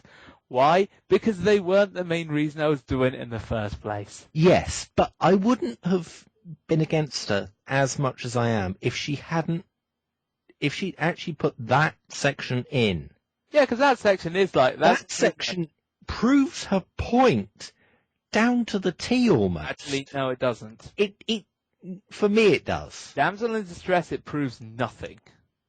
I would have rather she actually put that in. Because saying what? I actually find that actual part repugnant. Yeah, but that's... I find that... But that's not repugnant. That's not repugnant for Damsel in Distress. Okay. But... That's absolutely not, because Duke's reason for doing it is ostensibly that. But it's actually because he likes kicking ass more often. True. And making his own rules, as shown by the fact that when he finds them and he finds they're dead, he's just like, oh, well, you done that, and now I'm annoyed. And then he continues on, and then at the end, he's just like, yeah, and now I'm running for president. And there's not a bit of remorse on that one, showing that, no, they weren't that important to him, and that wasn't the reason he was doing it. So that can't fit into Damsel in Distress. Okay, but... Even if she put it in there by accident as not particularly knowing, I would have had a little more respect for her, because that is... Well, I wouldn't. That would be a genuine mistake. Clearly, the designers did not rate them that being that in that. Oh, yeah, I suppose so, yes. They're totally not. It's oh, they've died. Plot continues. True. It's just like, the real plot was him going through and killing all the aliens and saving the world. They were incidental. That is very true. So no, they can't go in the Damsel in Distress one, because it doesn't work. It's just like, oh, well, onwards. I'll get more.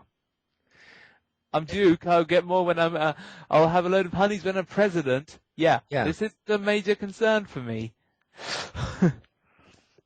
Now, there's another title of another one of these videos. The Fighting Fuck Toy. Now, I actually can see where she's coming from with this one. Well, yes, I can. However, I also have a counterpoint. So, go on. Go with your counterpoint. Okay, well, first of all, as an example of games and films do not represent reality. No. They represent what you want reality to be. Yes. Therefore, having in fighting games, yes. It's for instance, I think the point was best made in the film Last Action Hero. Yeah. And Last Action Hero, one of the things about it is the fact that, and this is the point they actually deliberately make, it's the fact that nobody in the Last Action Hero world, because it's based on the 80s movie, Mm-hmm. 80s, early 90s movie, is anyway old or unattractive, or not dressed in not dressed in clothes which kind of benefit their form. Yes.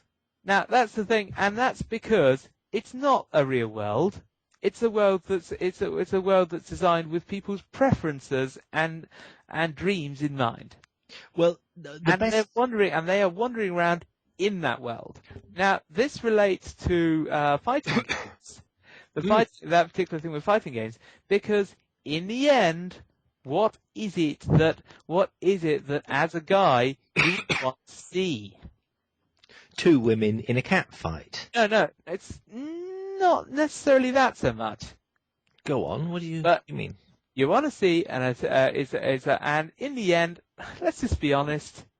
You want to see an attractive woman who's generally not over 40, or if she is, doesn't look it. Yeah. 20 to 30. Yeah. Or a bit less, 18 to that age range, wearing essentially stripperific clothing. True. Let's not beat around the bush here. This is essentially what guys want to see a lot of the time. Yes. Sometimes elaborate armor, and there are characters who defy that trope, and they go wear fancy stuff like that. But in the end, you don't think, I want to see someone who's plain and is entirely dressed and is entirely covered up in my fighting games. Quite. In general. No, that's not what you think.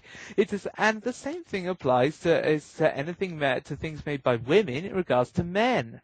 I mean, come on, how often are the guys rangy and handsome, generally tall?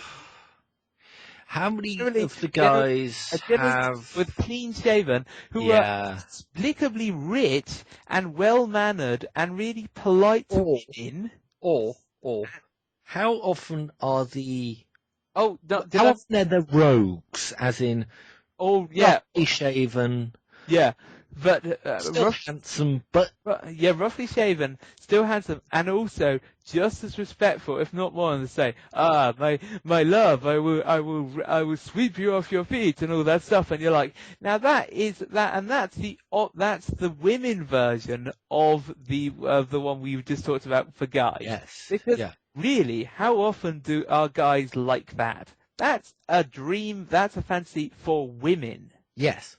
There are very few guys like that, and to be honest, lots are in Italian.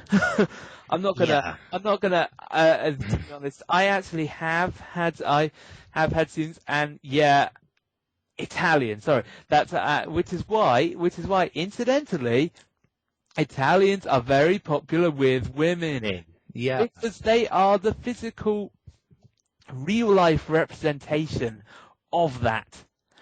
An Italian who fits that trope is like, wow, I only expected to see you in the fantasy. In the fantasy that I watch and play in, because if there's a computer game or something like that where the men are like that, you're like that in real life, and therefore, unsurprisingly, they're really popular with women. But the thing is, in the end, they are all fantasies, and a guy will just as much go, well, that's not a guy. Or, well, how often are they all millionaires who are really polite and like to listen to all their issues and things like that, while also having sharp suits and stubble and perfect moisturized faces and haircuts that cost a bomb, and you're like, no, a guy wouldn't care so much about that. That's as much an unrealistic fantasy as the other alternative. Yeah. And you will find guys talking about that in reference to something like Twilight, where you're just like, I'm sorry, Edward is not a guy. No. Edward is a girl who is in the body of a guy. He is what women want. I'm sorry, him to be. That type of grooming is, you've got the wrong gender. Yeah, that's the problem. That's the problem. In the real world, a lot of the time, that person would have to be either the slick business executive who has to do it because he needs to look that way. Mm. Like the top stockbroker who needs to look that way. Indeed. Or, in the end, maybe a bit metrosexual or gay. Either way, the average guy is not going to be saying, that's totally unlike an actual guy. That's your fantasy. Yeah. And that's something you put into your films and your TV. Same as we put our fantasy into that one. Yeah, And in the end, we don't complain about that, except that men do complain about that, because if you notice, whenever a girl says, well, I'm thinking of watching a film or TV series and brings those ones out, a guy will be like, oh God, I'm not going to see that. I would just say I'll counter with Castle. No, but the point is, yeah, you can counter Castle, but in the end, the point is, a lot of these ones, you bring them out and a guy will just sigh because he knows those cliches are going to come on, and the girl's going to be like, oh, he's so dreamy. Oh, that one. It's just let's face it. We can't really expect women to be into Lord of the Rings or Star Wars or Star Trek or Bond films, can we? Don't, and we're not. And we don't expect that. However, we also don't try and force them to watch the same thing. And if we, so in the end, yes, guys do complain about that, and that's the way of complaining. Yeah, but we complain quieter than the women do. Yes, we do. Women complain because a lot of feminists will just complain and be like, oh, well, that's blatantly a thing. It's against women and all that stuff like that. And that's something that they do. And the answer is men don't same things are there, but men don't complain as much. No. Because they don't feel the need to. Women feel the need to get on the soapbox and complain about it. Yeah. And in the end, and it's like, yeah, often it's not necessary, it doesn't do anything, and it just makes them seem like they're whining. It's in the end, it's whining, and it just annoys. Because it's whining because it does nothing, and it's just a case of blah, blah, blah, blah, blah, blah, blah. And at which point it's just like, I'm not listening to you because what you're saying is rubbish. Or what you're saying is, I totally acknowledge it. However, if I were to talk about your stuff, you'd then say, don't patronize me.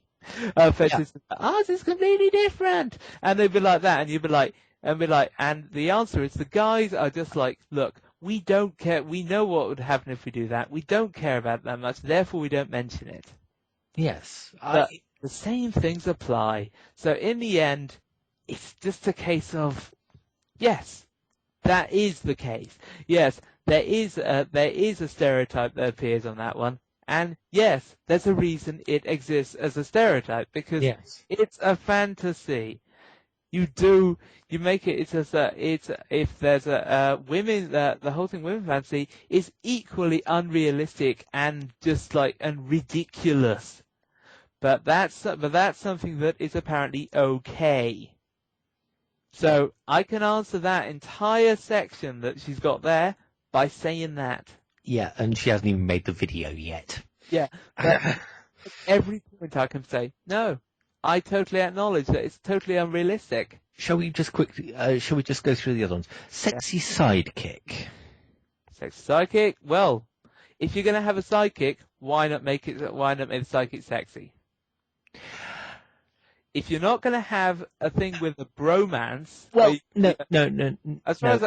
Can I just make a point here? Yeah. It works the other way around as well. Yeah, it does.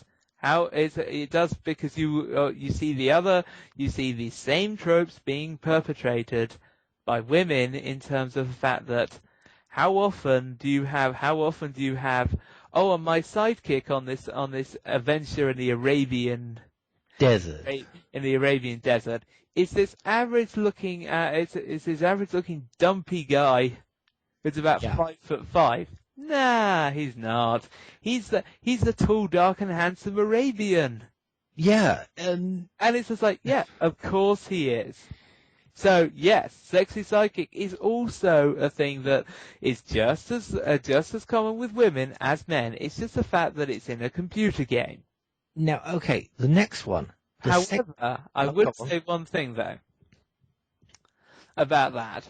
Go on. Which is, it is very much a case of, yes, it's a sexy sidekick. But why would you not do that? That's a difficult argument to. That's a very difficult argument. It's like, well, no. Why would you not make the? It's a piece of escapism. So yes, there is no reason not to. Yeah, it's escapism. Yes, it's just like, yeah. Why would you not? It's just like, yes, you could make that person plain and ordinary, like a lot of plain and ordinary, or just ugly. Like, unfortunately, a lot of women are. I was walking down the street and I saw one woman. It's like, oh my god, that's I think, oh my god, that's the ugliest woman I've ever seen. Short, kind of short like that, just kind of short with like barrel body and a face that really it's like needed a bag. And I'm like, yes, I'm aware that there are a lot of people like women like that. However, nobody would take the time and attention to make one of them your sidekick in a computer game. Quite. Or even in a film. Or even in a film. And if they did, then it would be the case of, and this is my, case of, and this is my aunt. Oh my god! And as a joke, with the point being, you have to have a reason to do it.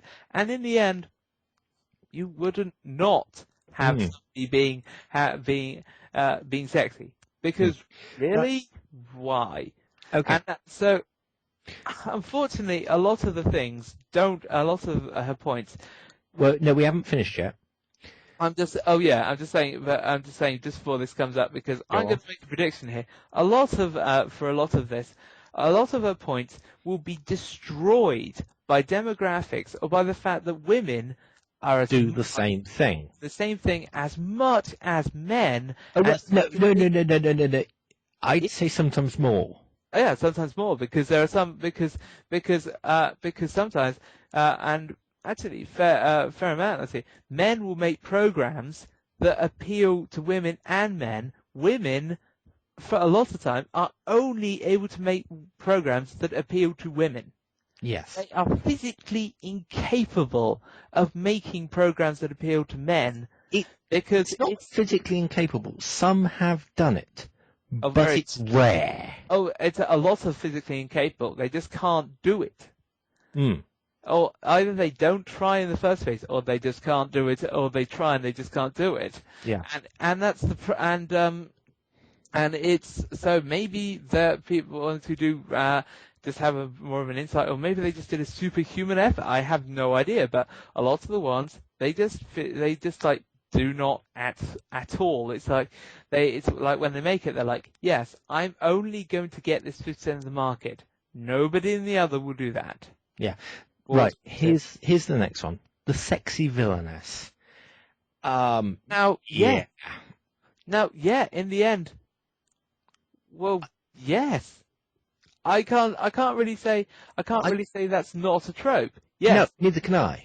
There's a sexy villainess, but why would you not do that? Unfortunately, it's a thing where it's just like, yes, you could. Well, it's been in films, in literature, in general. It's femme fatale. It is the femme fatale. That's right. Which is the thing that, it is. It's not just. Well, actually, it does happen in in female literature as well. Yeah, but in that one, the female enemy, the catty woman, in other words. But sometimes that particular person is also the main character. Yeah. And in that particular one, their actions are entirely justified as they go around dumping men and all stuff like that, and they're entirely justified. And then it's fine. Yes. Then that kind of that thing is fine. But then you've got the sexy villainess in a computer game who isn't fine. Fine. No. When she's doing the same thing. Unfortunately, yes, you will always have the villainess will be sexy. Yes. But the villainess will also have a powerful screen presence because and have goals and goals that make her a threat to the Protagonist. So yes, it's an aspect of the character, but not entirely the character. Yeah. Now the next one I can't understand. I'm going to say something else. A lot of the time, and this is something that a lot of fair few villainesses, it involves magic or technology or something like that. Yeah. Now the thing is, it's impossible not for women not to say that using magic, if given magic or technology, you wouldn't try and improve your appearance or use a youth potion or something like that to be super beautiful, because that's what all cosmetics and pretty much not all cosmetics and perfumes and all that stuff claim to do. And so much time taken on moisturizing skin and stuff like that. Yeah, of course you do that. Yeah. So in some cases there's a real reason why, and the answer is yes. Women are generally vain. Yeah. Really are. Now I cannot say that men cannot be vain as well. Oh, men can be vain as well. It's just in general they're less vain. Yes. It's they're vain in different ways. Very true. Thing is, men will often say appearance is not appearance. Their own personal appearance is less of an issue. Don't let make the mistake of thinking that makes them less vain. No. Because those same guys... Let's face it. A guy will look at another guy's car. Yes. And look at the guy... They won't look at the guy first. They'll look at the guy getting... They'll look at the car, then they'll look at the guy getting out of the car. And women will do the same thing. If you think about it. Well, yes, but often enough women will look at the person in the car. True. They judge personal appearance more than men. Men would often judge how successful are you. Yeah, if he's got a solid gold wristwatch and he's got and the kind of he tried to say solid gold wristwatch. It's essentially an expensive Rolex. It's more a guy's vanity toy. Yes.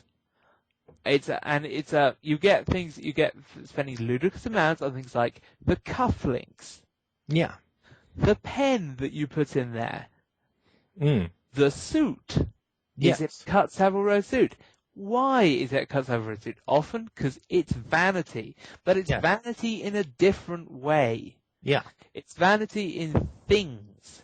Yes. Not in appearance. Now the thing is that women, it's more appearance. It's more appearance over things. Things also make a difference. But often appearance matters a lot more. Which means, in the end, yes, the sexy villainess is a thing, but it's a sexy villainess. It's not as removed from reality as women would like to think. Yes, a lot of the time women are as shallow as that. Yeah. Now, as much as they would like to think they're not, they totally are. And in the end, advertisers know it, and in the end, that's one of the reasons I believe why women react badly against those kind of things, because essentially it's a guy saying, you know, I'm saying something about you, and they are reacting. And in general, for instance, I'm going to say something right now. Yeah. Here. Okay. And let's see what you react to more. I'm going to say you don't know about the Easter Island statues. And? Yeah, you don't care. I don't care. You don't know about computer games. Hang on. What the hell? Yeah, exactly. You reacted one more than the other, didn't you? Yeah. Yes. Well, every person has their own... let's do it the other way. You don't know about the Easter Island statues, Robert. Well, that's annoying me, because I like history. Yeah, this is the thing. Everybody has their own set things. Yeah. You don't know about the Bond films. Well, actually, I don't generally. I actually haven't watched one of the ones. Yeah, it doesn't matter to me so much. Doesn't matter to you so much. If you said that to me, I would be Yeah. crawling up the walls right now. Exactly. So in the This end, is the thing. It's Yeah. women don't seem to understand that we are vain as well in our own way. And Anita totally, Sarkeesian yeah, doesn't understand that that happens to be a good thing. yeah. We wouldn't be interesting at all if we were all vain about the same things. Our And world would be interesting- horrible. And interestingly enough, it's that vanity that a lot of women want. Yes. Because they actually think, and here's the thing, I actually think that the whole thing about the sharp suits and all that stuff, which is actually just done as a pipping the other guy at the post thing, is for them. It's for them and... It's for them. It's for them. It's for them. It's for mostly for them, but also to show off their position as a minor thing. That's not the case generally. Well, no, it's. Let's even go further back from that. It's not even half and half. Well, let's go further back than that. It's a biological need because during the. Okay, I would say I'm not sure it's a biological need so much. No, it's not biological, but it has been put in since ancient times. This has been something that has happened since ancient times. Yes, however, and even in ancient times, I believe a lot of it was to show that you are better than your fellow man. Yes. Not. You have brought the bigger piece of meat. Exactly. Not for the. So in the end, it's a case of that very vanity that women say, well, why have you got a vain sorceress? Because it's you. Because it's a lot of women. Lots of guys would be like, yeah, my wife gets ready and takes all this time, and then will constantly ask me if she thinks this is good. Yeah. Now, because he's incredibly vain that way on that one. But if you were to say you are really vain about that, she would be like, no, I'm just trying to look good on that one, and it would be a case of, she's actually not acknowledging it. But in the end, she would go, why do you need £100 wristwatch? That's the point. But and she would question that. However, also that vanity is what women look for in a guy often, because you will see the fancy guy in that one, and he wears a cut suit and all that stuff, and you're like, and he comes along, and he for no reason he will wear this and be like, hi, and have all this stuff, and just arrive in the car, and they'll say, well, he's doing it to impress me, and the answer is no, he's not actually. Most of the time, he isn't. He's doing it to impress everybody else. It also helps it impresses you, but if you weren't there, he would be doing the same thing. Right. Now showing he has money. Now let's stop that right there. Yeah. Next thing. I don't get what the hell this is about, and you shouldn't. I don't understand this. Background decoration. I don't know where the hell she's going to go with this one, because I have no idea what the hell. I think I kind of get what she's trying to say. Go on, what? If you have a scene in, say, a village, in, say, an RPG or something like that. Yeah. Even if the villagers... Oh, I know where you're going with this. Go on. You will have the beautiful woman who says nothing, who is pulling a cart, who's pushing a cart or something. That's what she means by background decoration. And yes, there is background decoration. And in general, unfortunately, a lot of times it's the same point. It's the fact that, if you're going to include characters in a game, you will have somebody who will lovingly craft the beautiful peasant for no other reason than beautiful peasant. When has she recently watched a movie? Have you ever seen a beautiful, ugly person in a Marvel film? Have you ever seen an ugly person in a Bond film? that wasn't a bad guy. I'll put that in there. Because disfigurements, because evil disfigurements are an entirely separate thing. Indeed. Now, but essentially, yes. You will have background because James Bond is full of that stuff. Yes. But you will also have it in stuff that women make. Yes. Like, do you really need the background hot doctor? Quite. In some medical things, like, it's obvious why he's there. And it's just like, is he really needed? No, he's background filler for somebody to go, hey, he's cute. Yeah, indeed. So, yeah, the same background filler applies in both ways. Yeah. And here's the problem. You can't really, it's like, I've seen, so a lot of these programs, it's like, oh, well, yeah, what's Love Actually? And it works. And tell me that there aren't background filler filler. I can't watch Love Actually. Or even some worse ones, like some worse ones. There are some I can't watch it either, or even some worse ones which are entirely like rom-com things. And just tell me that there aren't that the handsome neighbor who just appears and is generally shirtless. Yeah. As he mows the lawn and does various things, to which the women are just looking like, it's just like, damn. Yeah, he might not be part of the story. Yeah, he's not even part of the story, but he's background, or even not part of the story, but it just pans across, and then he just happens to be there. He's not background filler. Yeah. He totally is. Yeah, I see where your point with that one. Right, let's go to the next one.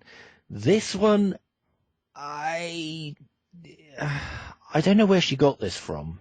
I know only one instance of this. Voodoo princess, tribal sorceress. Okay, that's really specific. Yeah. I know where she's going with this. Resident Evil 5. Oh, well, yes. Is she talking about racism, or...? I don't know. This is just the title of the damn video. Okay, this one is actually difficult to comment on because, yes, I don't know if she's talking about the tendency of certain races to be voodoo priestesses, which in the end, despite some of the racist connotation, actually makes a lot of sense. I'm going to say this right now because a lot of people like says like, well, that's racist showing somebody who's say black or something like that being that. And in the end, I have one answer to you. Yes, depending on the portrayal, it's racist. However, it generally makes more sense than you'd like to admit. Than more sense if you actually think about it, because there is not a culture of voodoo in white culture. No. It's from Black Caribbean culture. So they are likely to get the experienced voodoo practitioner from the culture it comes from. Yeah. Now. So I'm going to say this. So yeah. Sometimes the portrayal is terrible, and there's a particular film which is awful in that. And in fact, it's got all the baubles and everything. It's like, oh my god, this is the racist thing I have ever seen. Go on. And a dialogue, and it's awful. It's about this guy who's a news commentator who's shot and then reanimated by the voodoo priestess. And oh god. You know the one. It sounds familiar. Yeah, it was a review that somebody did a film review. Yeah. I think it was Film Brain did a review or something like that. But on that goes, and it is so absurdly racist. Yeah, it's like, oh my god. But in the end, yeah, the thing is, yes, you will have a voodoo priestess coming from that background. Because that background has a culture of voodoo. Now, if she doesn't it's a very simple thing. If she doesn't go about racism, we don't know where the hell she's going. Well, no, I think I don't, because I'm not entirely. There are two ways it could be. The second thing is, yes, there are a lot of like Chinese wind martial artists, martial artists, sorceresses, but in the end. That's also because there's a culture of that, and look, personally, I'd be very surprised if you had a character if you had a character, so let's just say you had a character from the English village of Herefordshire who then says, I'm a Chinese wind, I also know Chinese wind sorcery. Yeah. Now, that'd be like, you'd have to have a backstory of this person, say, moving from the area where the culture was, or just gaining a mentor or something from that culture. So in the end, yes, it may seem racist, and depending on the trail, it can be super racist, but basically the reason that you do it with that one is because the only other way of doing it is what I've seen, which makes any sense, is what I've seen in several films, which is pretty much the film's premise is it's a martial arts thing. Mm-hmm. For a specifically Asian Chinese martial art. Mm-hmm. Now, how do you get a Corsican actor to do that, and it to make sense? Yeah. Trained. Yes. Trained.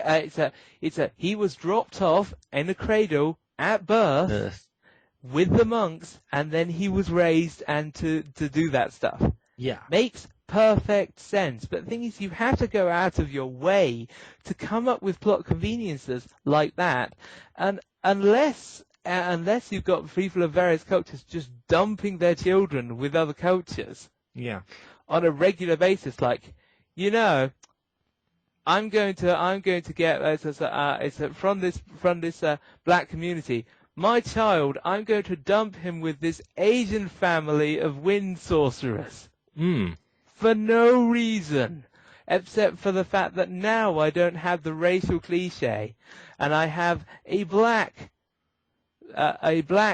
character who does Asian wind sorcery.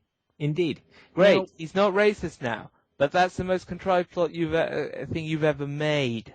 Yeah. Okay. The next two videos are Women as Reward. We've already talked about that. The second one I would say is, yes, there is a tendency in fantasy. If the second point is that in a lot of things, women are sorceresses or in some way connected with magic.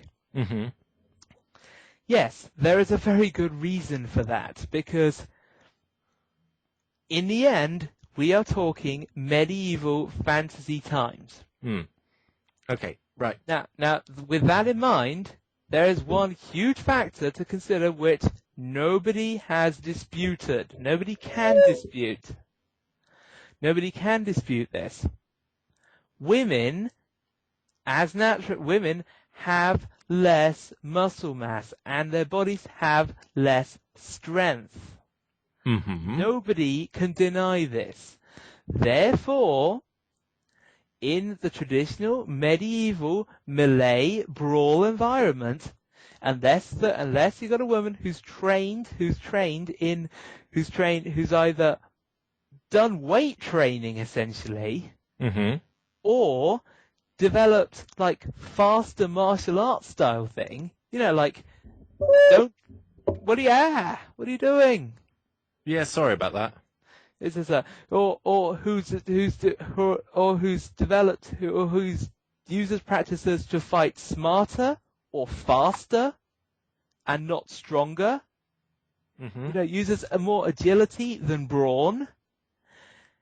You're going to have the thing that's going to make the most sense is a female character who's a sorceress, because that means they can use skill still and are not seen doing ridiculous things like you get the massive beefcake of a fighter, and then the female fighter just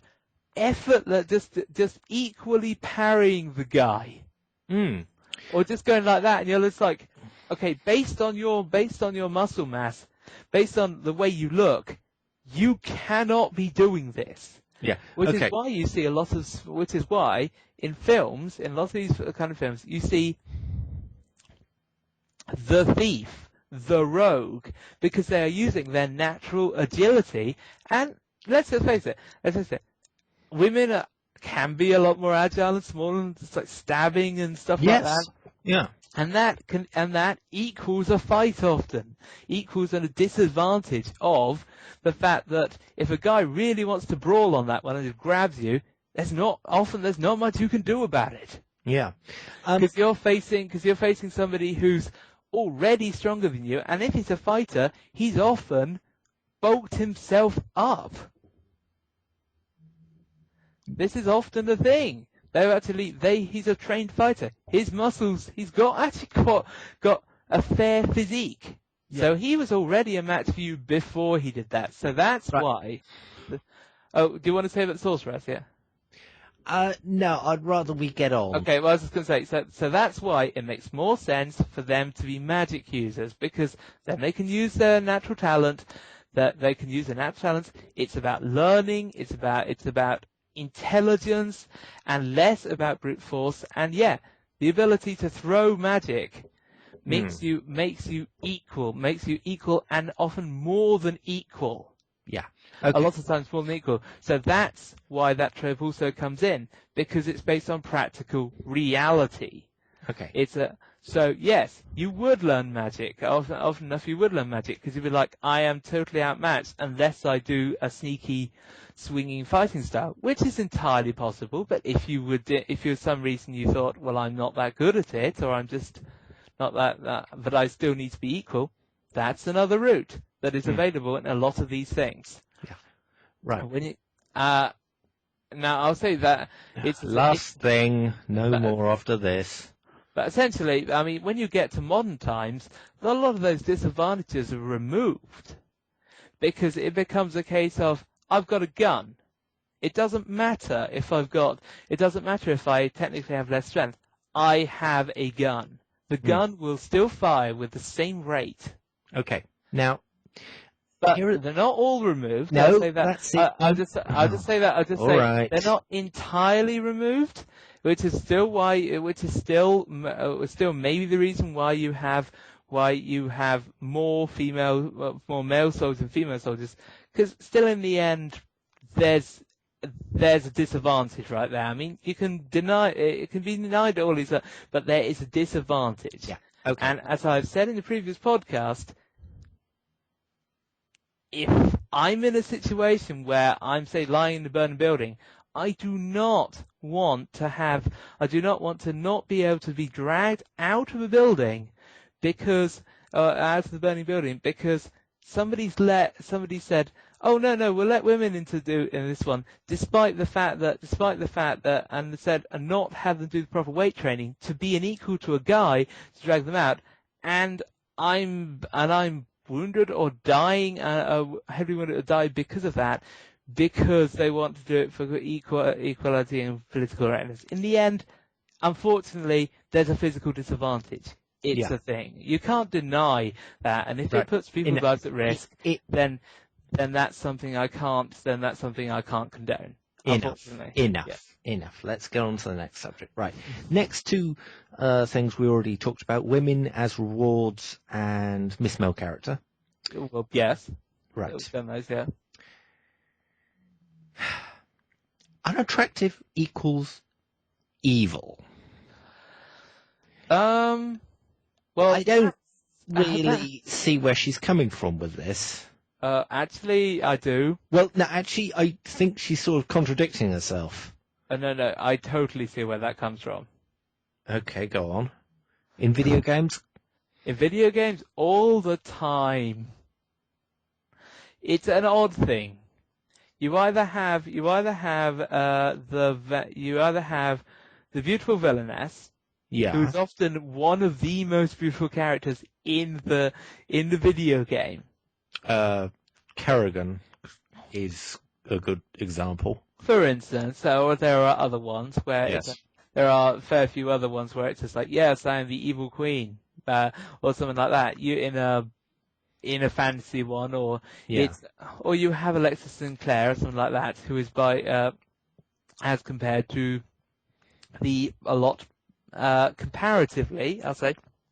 comparatively plainer girl who's on your side. Mm-hmm. Okay. But thing is, a lot of the time, yes. The ugly, you will find the ugly scarred villain.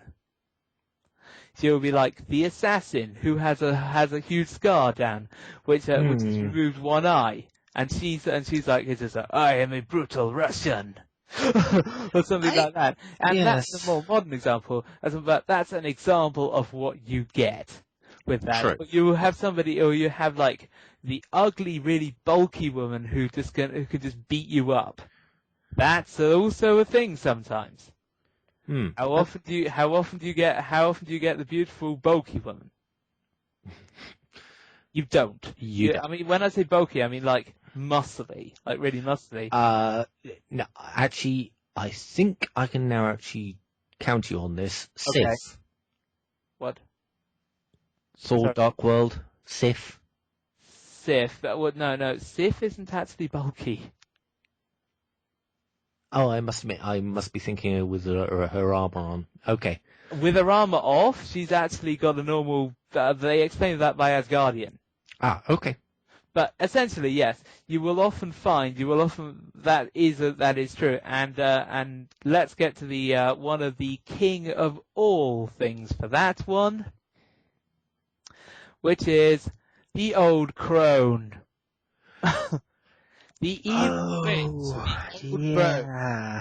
the ugly magic user. Yes, so many video games. Yes. The one who is typically jealous of the beauty of the heroine, the heroine, or the wife, or the girlfriend of, or the person she's protecting of the protagonist. Right. Yes. Okay, so does she actually have a point on this one? Yes, she has a point.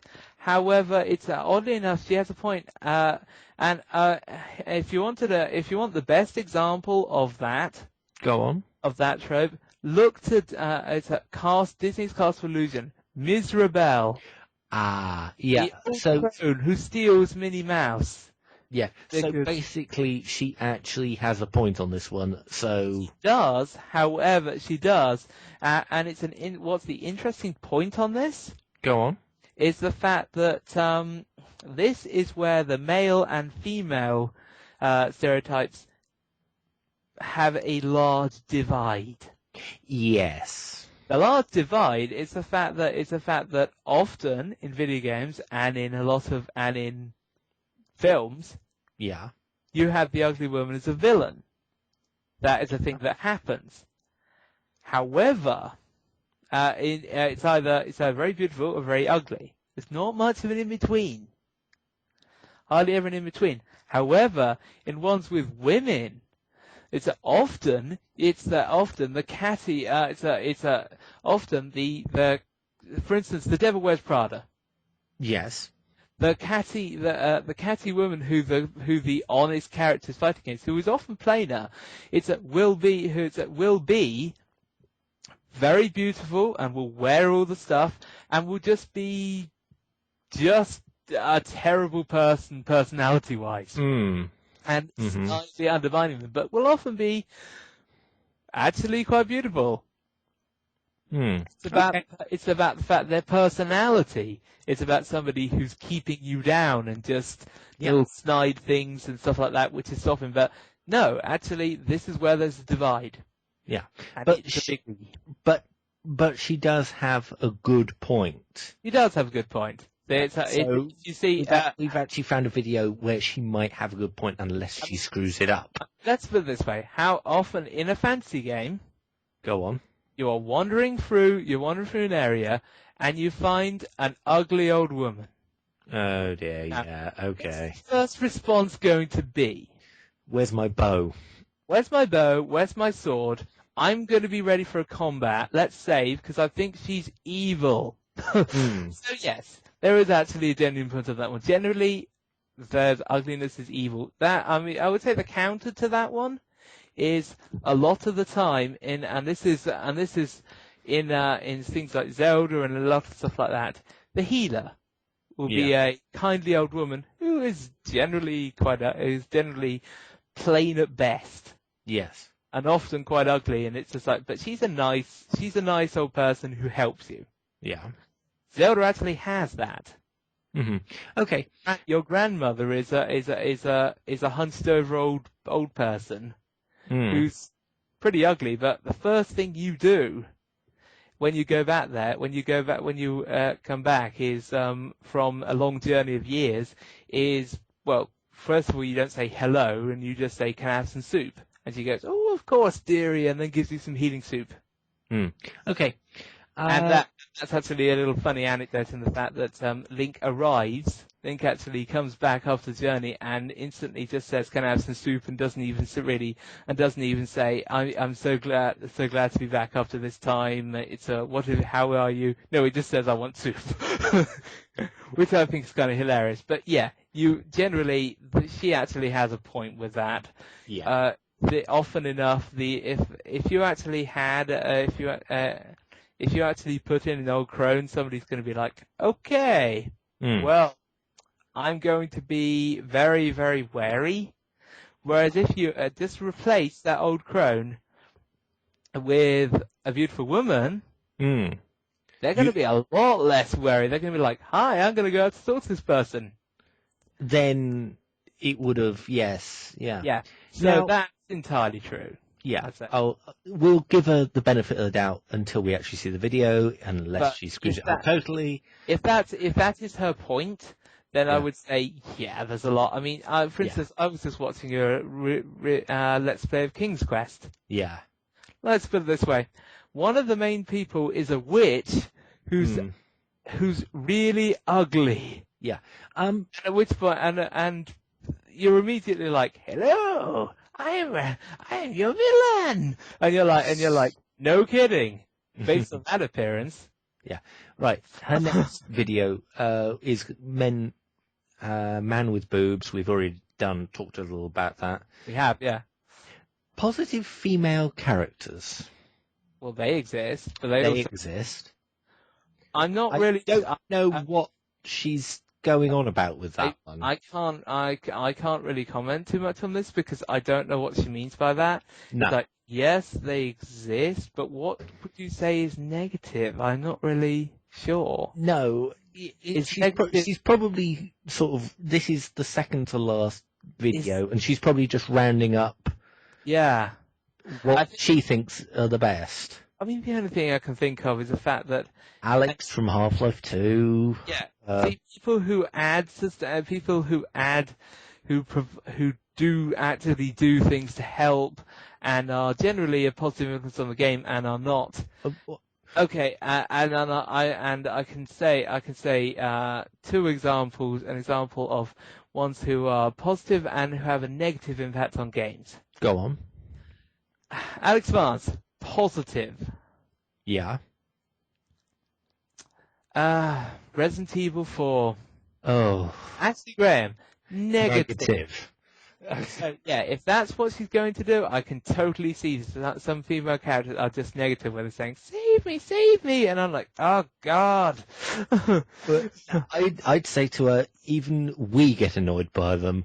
Everybody gets annoyed by them. People have actually said that Ashley Graham made them stop playing the game because up to that point they were just kicking ass with Leon, and then at which point it turns into an extended, long escort mission, and they're just like, "Oh, for Pete's bloody sake, just take a gun." I have all these spare guns. Take a gun, take my weakest gun if you're not that much into killing, and just fire randomly. You'd be helping. Yeah, you'll just fire. Yeah, you'll be helping, or do something. But no, that's an example of a negative one. There are some ones which are purely have a negative void presence. Yeah. They're just like, if you don't save me soon, then I'm going to die horribly. And you're like, thanks a bloody lot. Now I've got a time limit to get up to your area. Yeah. And you're just effectively like, why are you here? You are just being annoying and just not helping. Also, the stupid fetch quests. Okay. The fetch quests are interesting because they provide XP, but some of them are ridiculous. Yes. I think one of the most ridiculous ones I've seen has got to be is actually on a gaming cliches. Yeah. Is a female farmer saying it's like what am I going to do? My animals have escaped. Yeah. Yeah. The thing is, Yeah. a random stranger are rounding up her animals. Yeah. Why? Yeah, now here's the last video. This one, I want to see this one. This one is gonna be a laugh. Yep. Video 12, top 10 most common defenses of sexism in games. Yeah. Well, unfortunately, that's going to be laughed because a lot of her reasoning is flawed, so that's gonna be one of the most flawed sections of them all. Yes. Now, I'm not saying there isn't sexism in games. There absolutely is. There absolutely is. For fuck's sakes. Bayonetta is a great example of sexism in games. No, can I say another one? Yeah. Don't be a female and play on Xbox Live. I'm sorry. I would never let any female that I know play on Xbox Live with a mic.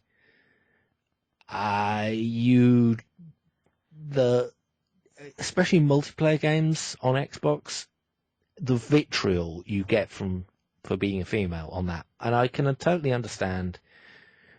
But there are other sections of the gaming community who would welcome a woman with open arms. Well, they would welcome them equally. Is the point? Equally. Minecraft. Yeah. Well, StarCraft has a few female.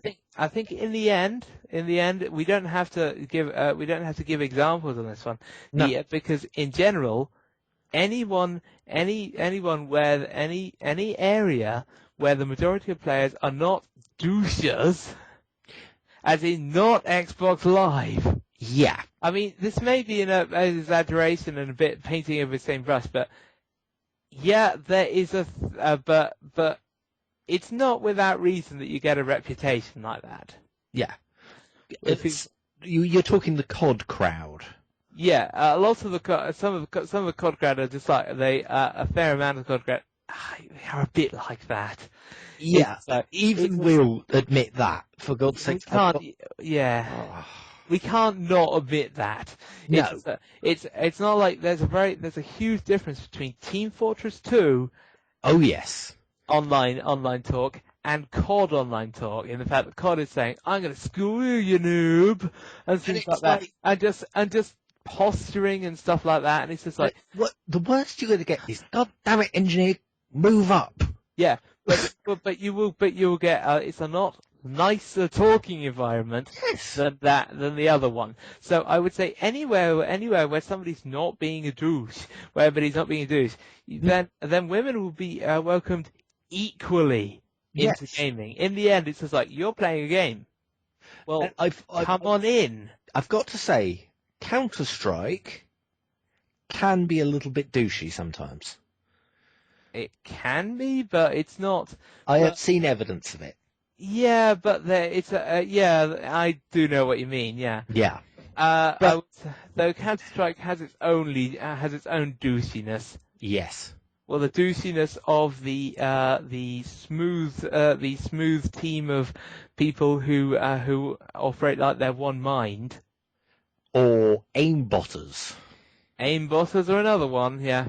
Yeah. Call of Duty and Counter-Strike. Yes, I have. Just so you know, having somebody aiming with a general spread fire weapon and getting 3 headshots in a row, which I have seen, outrage, and then claiming that they were just good at it.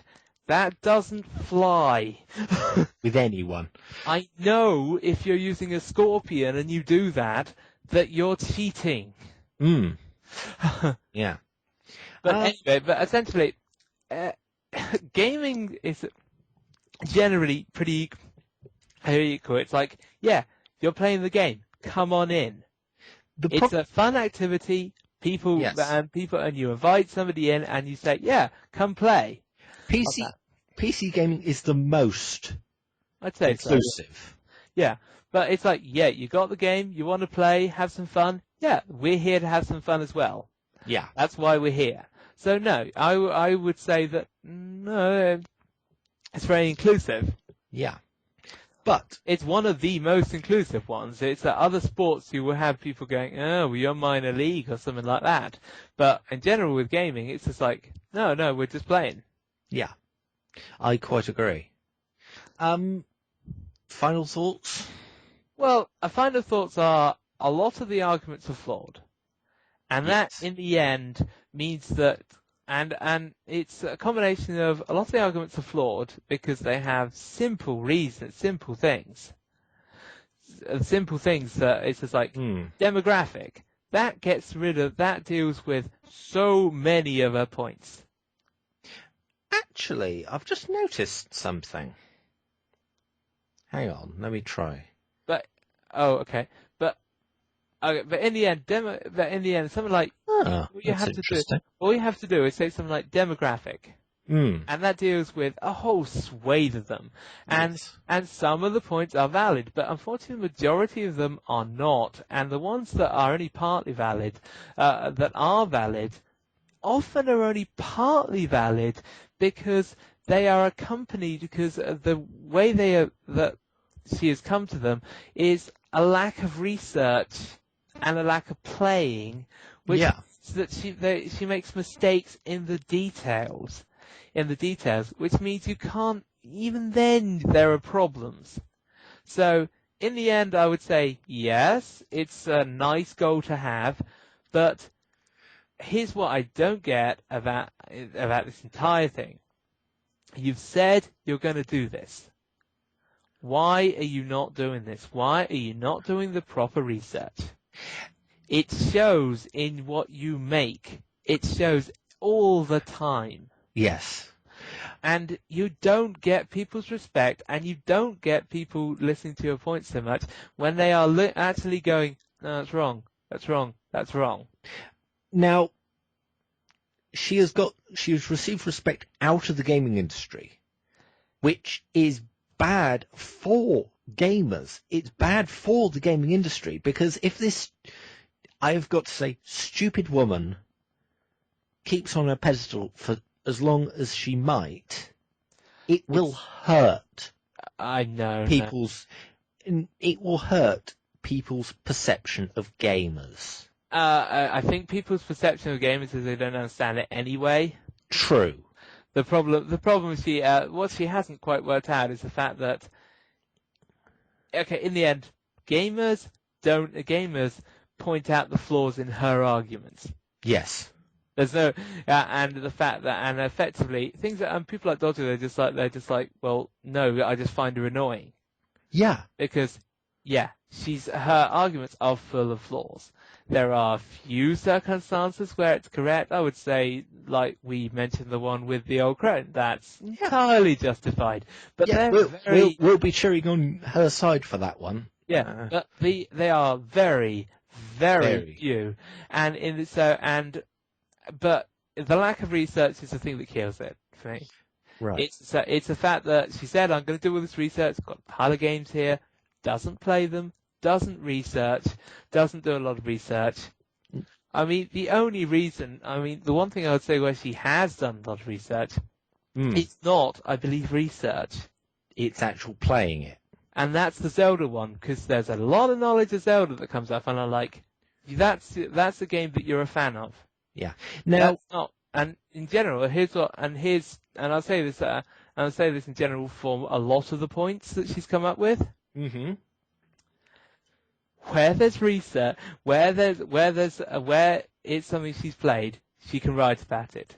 Where it's something she hasn't played, she doesn't bother to research it, makes broad generalizations based on not much information.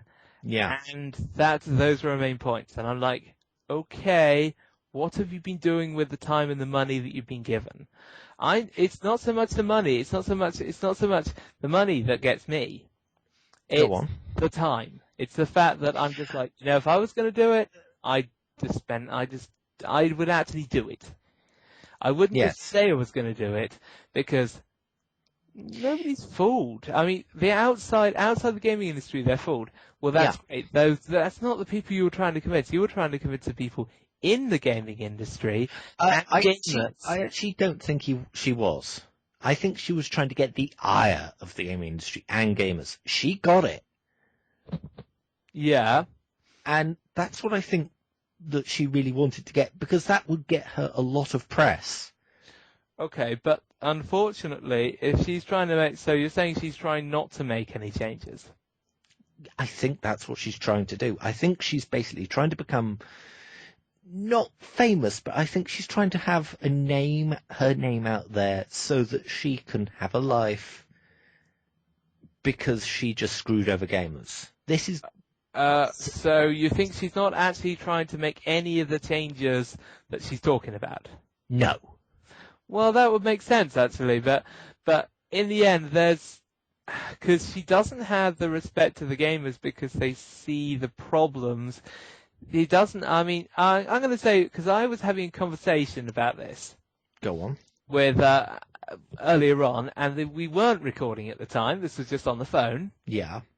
But recently, she has been said as the voice of gaming. Oh, yeah. The voice of gaming. The representative of gaming. Now, she may think that's an achievement. However, I'm pretty sure she's wrong on that. It was... Because there are several... Because the gaming people who make games have been very canny on this. Yes.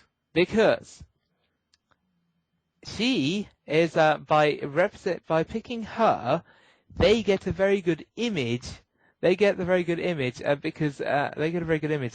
They don't have to make any changes to their games because by picking her as their representative, it looks as if they are taking her opinions on board and making the changes, and nobody will check. Quite. And so they can do that and say, yeah, we're picking her. And then everybody assumes that because they're picking her, something's going to happen or they're taking everything aboard. No, they're actually making no change at all. They don't need to make any effort to address any of the issues that she's put up. They might take a glance and make a glancing change. No, they won't. I don't think they will make any changes at all. They don't need to, because she has a big image outside of the gaming community. By just picking her, they have made their image so much better. Yes, they don't need to do anything else. That's why they picked her. That is very, very true. And the second thing is, go on. It's a double thing as well, because they picked her as their representative. However, all of the gamers and those in the know, including those in the industry, know her opinions are full of flaws. Her opinions are full of flaws. They don't take her seriously. Yeah. Therefore, she says something and says, I'm representative of gaming. They're like, yeah, whatever. Which means they don't have to listen to her. And they know that she's not going to be convincing gamers to do anything, to either do anything or say anything or effectively having any weight with the gaming community itself. So therefore, they picked the person who makes them look good from the outside and who makes no changes on the inside. And they can effectively just say, not do anything, and she can effectively later say, well, they didn't do any of the changes, and at which point, the gamers in the know, who are any of them, any and all of them, will say, well, we're not surprised because a lot of your opinions were complete rubbish. This is not something we were expecting them to do, and we were kind of hoping you wouldn't, effectively, a lot of them. And that's the thing. As opposed to... Go on. As somebody else, like, let's say you pick Angry Joe or Total Biscuit. Yes. Who have definite opinions which are based on genuine sense opinions. For instance, Angry Joe talking about right to hell retribution. Yes. And about how this was a travesty that was released at that price to trick people into buying it, and why, and the fact that it was meant to be an MMO, and this is a trend that should be stopped. If you pick him as your representative and don't do anything about that, then people have all the right in the world to turn around and say, well, your representative, who you put up there, was talking about this. Why are you not even listening to your representative at least a bit when they at least considering their opinion when you placed them so highly before? Yeah, I quite agree. That's one of the problems. So yeah, in the end, it's a choice of genius, of PR genius. But Now, she will not get that at all. She will think she's made progress, but it's the fact that she is essentially harmless. It's the reason she's been picked. Can I make a supposition? Mostly harmless. Mostly harmless. Yeah. I was expecting that one, yeah. But yeah, she is effectively the Earth of hitchhikers with even less influence, because as it turns out, Earth has a lot of influence in hitchhikers, so I can't even give her that. But true. She actually, yeah. But that in the end is the thing. She has no influence, and they picked her because her public image is of having great influence when she doesn't. So yeah, it's a choice of genius, but she will see it as progress that she's picked on that she's been picked and all that stuff, and she will totally not get it because her grasp of the issue, so she doesn't get stuff like that. Now, she's not in on the joke. No. Now, here's my ending point. If there wasn't such a backlash from the gaming community... Oh, she wouldn't be there at all. She would not have been noticed. She would still be the same barely average content. No, fair to average content person that she was. Yeah. She was, and because what she relied in the end, without the backlash from a lot of female gamers and an awful lot of non-female gamers who just did a backlash because, like, there's a sister under threat, all that kind of thing. Yes. And she's talking about feminism and female rights and stuff like that. No, protect her. No, it's more the backlash she got from gamers. Oh, I know, yeah. I know. With that, I know the backlash she got from gamers, but it is a case of every single comment. I can pretty much put 10p on it and make myself a millionaire in seconds. Yeah, every single YouTube comment that she's taken down from those videos, it would be 100% COD players. It would be a lot of COD players. COD players. 16 to 15 and lower. Yeah, I would say no. COD players, even older COD players. There's a thing with COD players. True. Okay, COD players are all about achievements and not about fun. Is from what I can see. Yeah, you and me both. I'm not buying the next COD. It's about In the end, a COD player is looking to get that 1% thing from his gun. Yes. From 1% thing from his gun to advance, and he's not often he's not in it for fun, and hence he will be really pissed off when you jump around and go surprise, and then just empty this ridiculously inaccurate gun in his face, and his response will be, "I was almost at that kill streak. I'm going to kill you now." Yeah, I want to know where you live. Yeah, this is the thing. Yeah, it's just like you are missing the point of the game. It is a game. Point of gaming. Yeah, it's something to relax. sex. You Yeah. are having fun. Yeah. In the end, that's what they don't get, and that No. translate into this, where they see This into the making those kind of comments, because in the end, they're that kind of people often. This is the douches in gaming are something that hardcore gamers. Well, I wouldn't say hardcore. No, because they are truly hardcore gamers. That's the problem. Yeah, people like us, good gamers, people who enjoy games, who like their games, who understand that games are important. But our games. And who don't do things like phone up SWAT. Oh God, I did a video on that. Yeah, it is that because phoning up SWAT is totally the thing you should be doing. Yeah, because somebody killed you in COD. Yeah. This is the thing. This is what she was banking on. Those kind of reactionary people who would do that, and then the female community says, we're going to protect our fellow sister. I mean, I'm going to...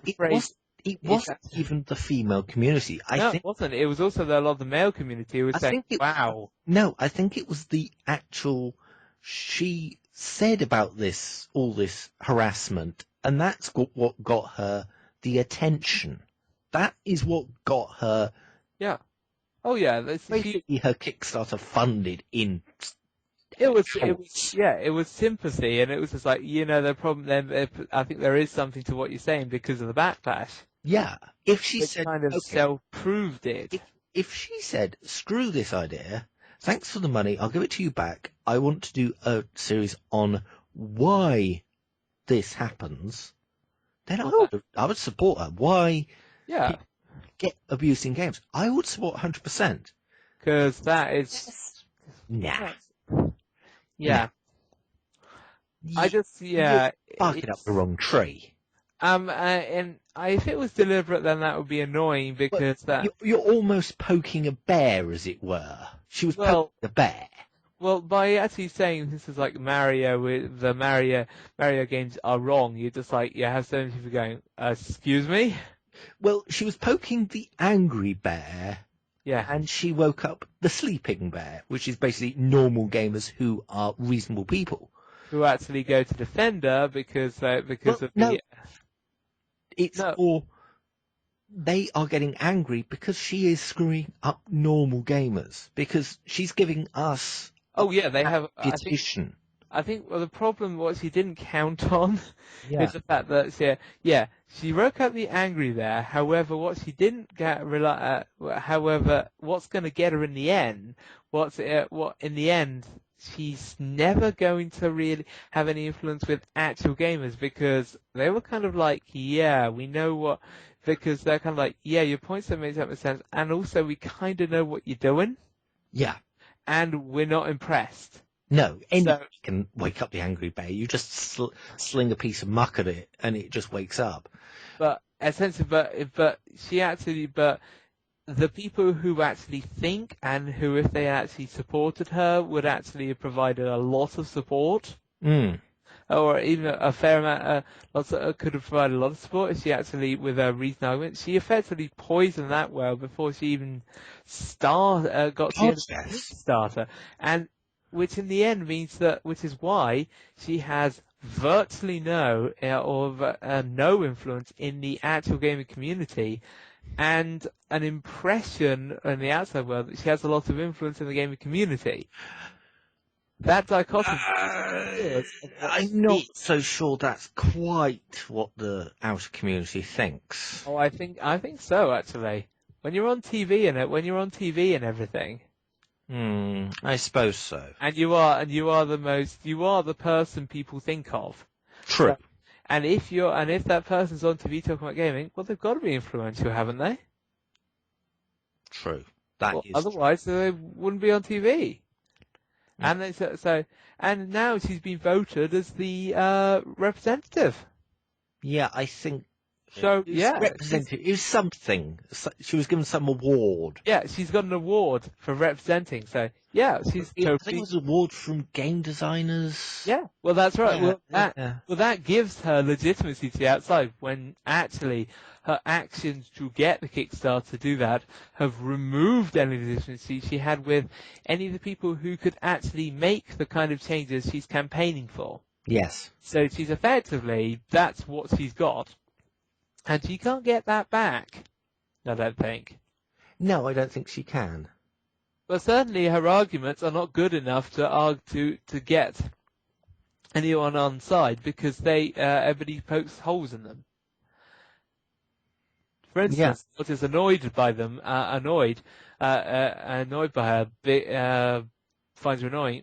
I think largely because she's got the money, and she's completely. Well, what annoys me the most about her are is inaccurate, and she's not doing. She's effectively what we've already said. She's doing that. She's doing that, and she's not. And it's just like, yes, you're supposed to be representing things. You are a poor representative. Yes. And so I think she'll get the ire of female gamers for that reason, because I hope she does. She is supposedly representing them. However, a lot of them may not want her, may not like her, not like the fact that it paints them with the same brush. I think she'll get the ire of female gamers, and I hope well, let's face it. I think I saw a video from a female game designer. Yeah. And I think the female game designer said, "You are not fucking helping." Well, yes, that is the thing in the end. It's just like she said, "You're not helping, and you're not helping anybody." Yeah, you're only. And you're also with the side order of you. It's just, I don't like the fact that you by saying I'm a female gamer, you are representing me. Because people think, oh, like that. No, this is like, and you'd have to like think, Anita Sarkeesian. No, not like Anita Sarkeesian. They're like, but isn't she? Yeah, no, well, I'm. This is what happens when anybody ever gets shot anywhere. Somebody says it's a gamer, and every single gamer goes, "Hell no." Yeah, that is the thing. This is the thing. She's sort of. See, every female gamer is in a way associated with her, and a lot of them do not like it. And so I think the problem is she's got that to deal with. So the male gamers are automatically like, a lot of your arguments are rubbish. Yeah. A lot of female gamers are also like, yeah, you claim to be representing me, but have you ever asked my opinion? No. Do you're just like, you're on your soapbox saying these points which don't make much sense, and you're on the news doing this stuff, but no, you don't represent me. I don't like the fact that you are arrogantly just saying I represent you. I really hope that someday. Oh, she gets on a panel show and there is a reasonable female and male gamer there. I think she's got a problem with that already. She does. Go on. That's a huge problem. If her goal is to eventually go on TV, yeah, and say, like be a games interviewer, like there are, if you're like on television, you've got these various ones where they review games and stuff like that.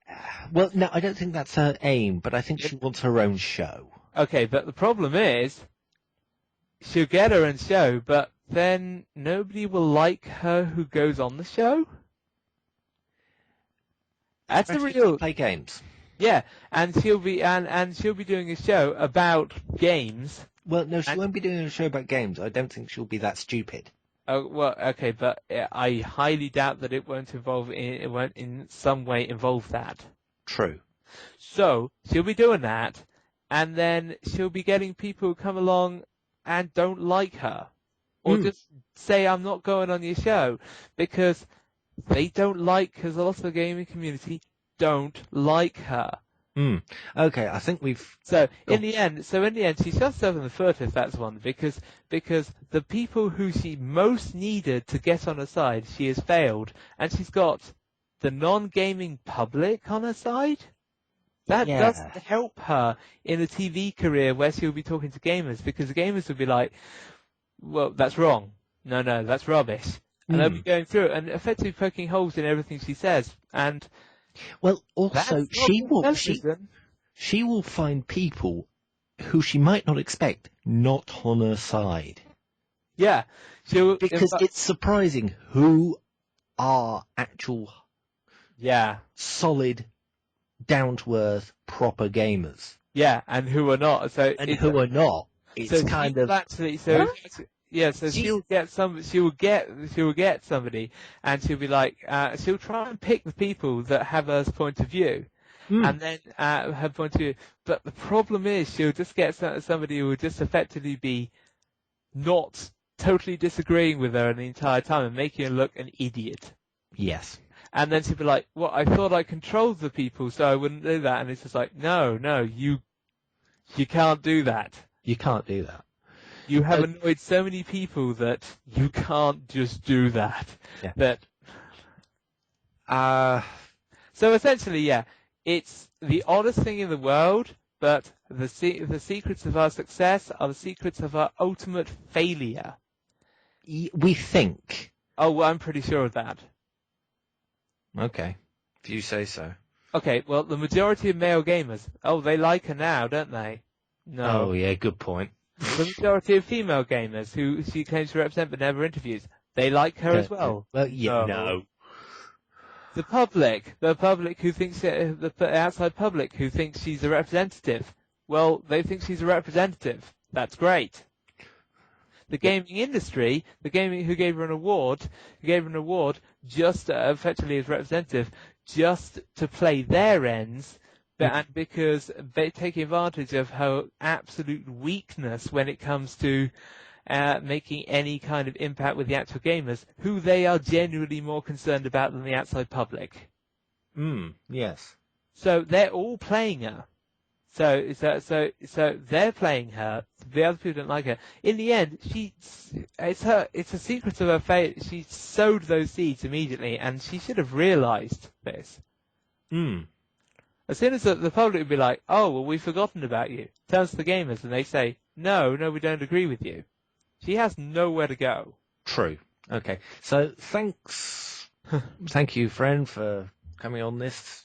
Yeah, no problem. Yeah, it's in the end, there was a bit more to say on that one, just because she's trying to raise genuine points about society and politics and things like that, and doing them wrong, which allows a lot of discussion in how to do them right, and also the reasons behind certain things, which are a lot more complicated than feminism.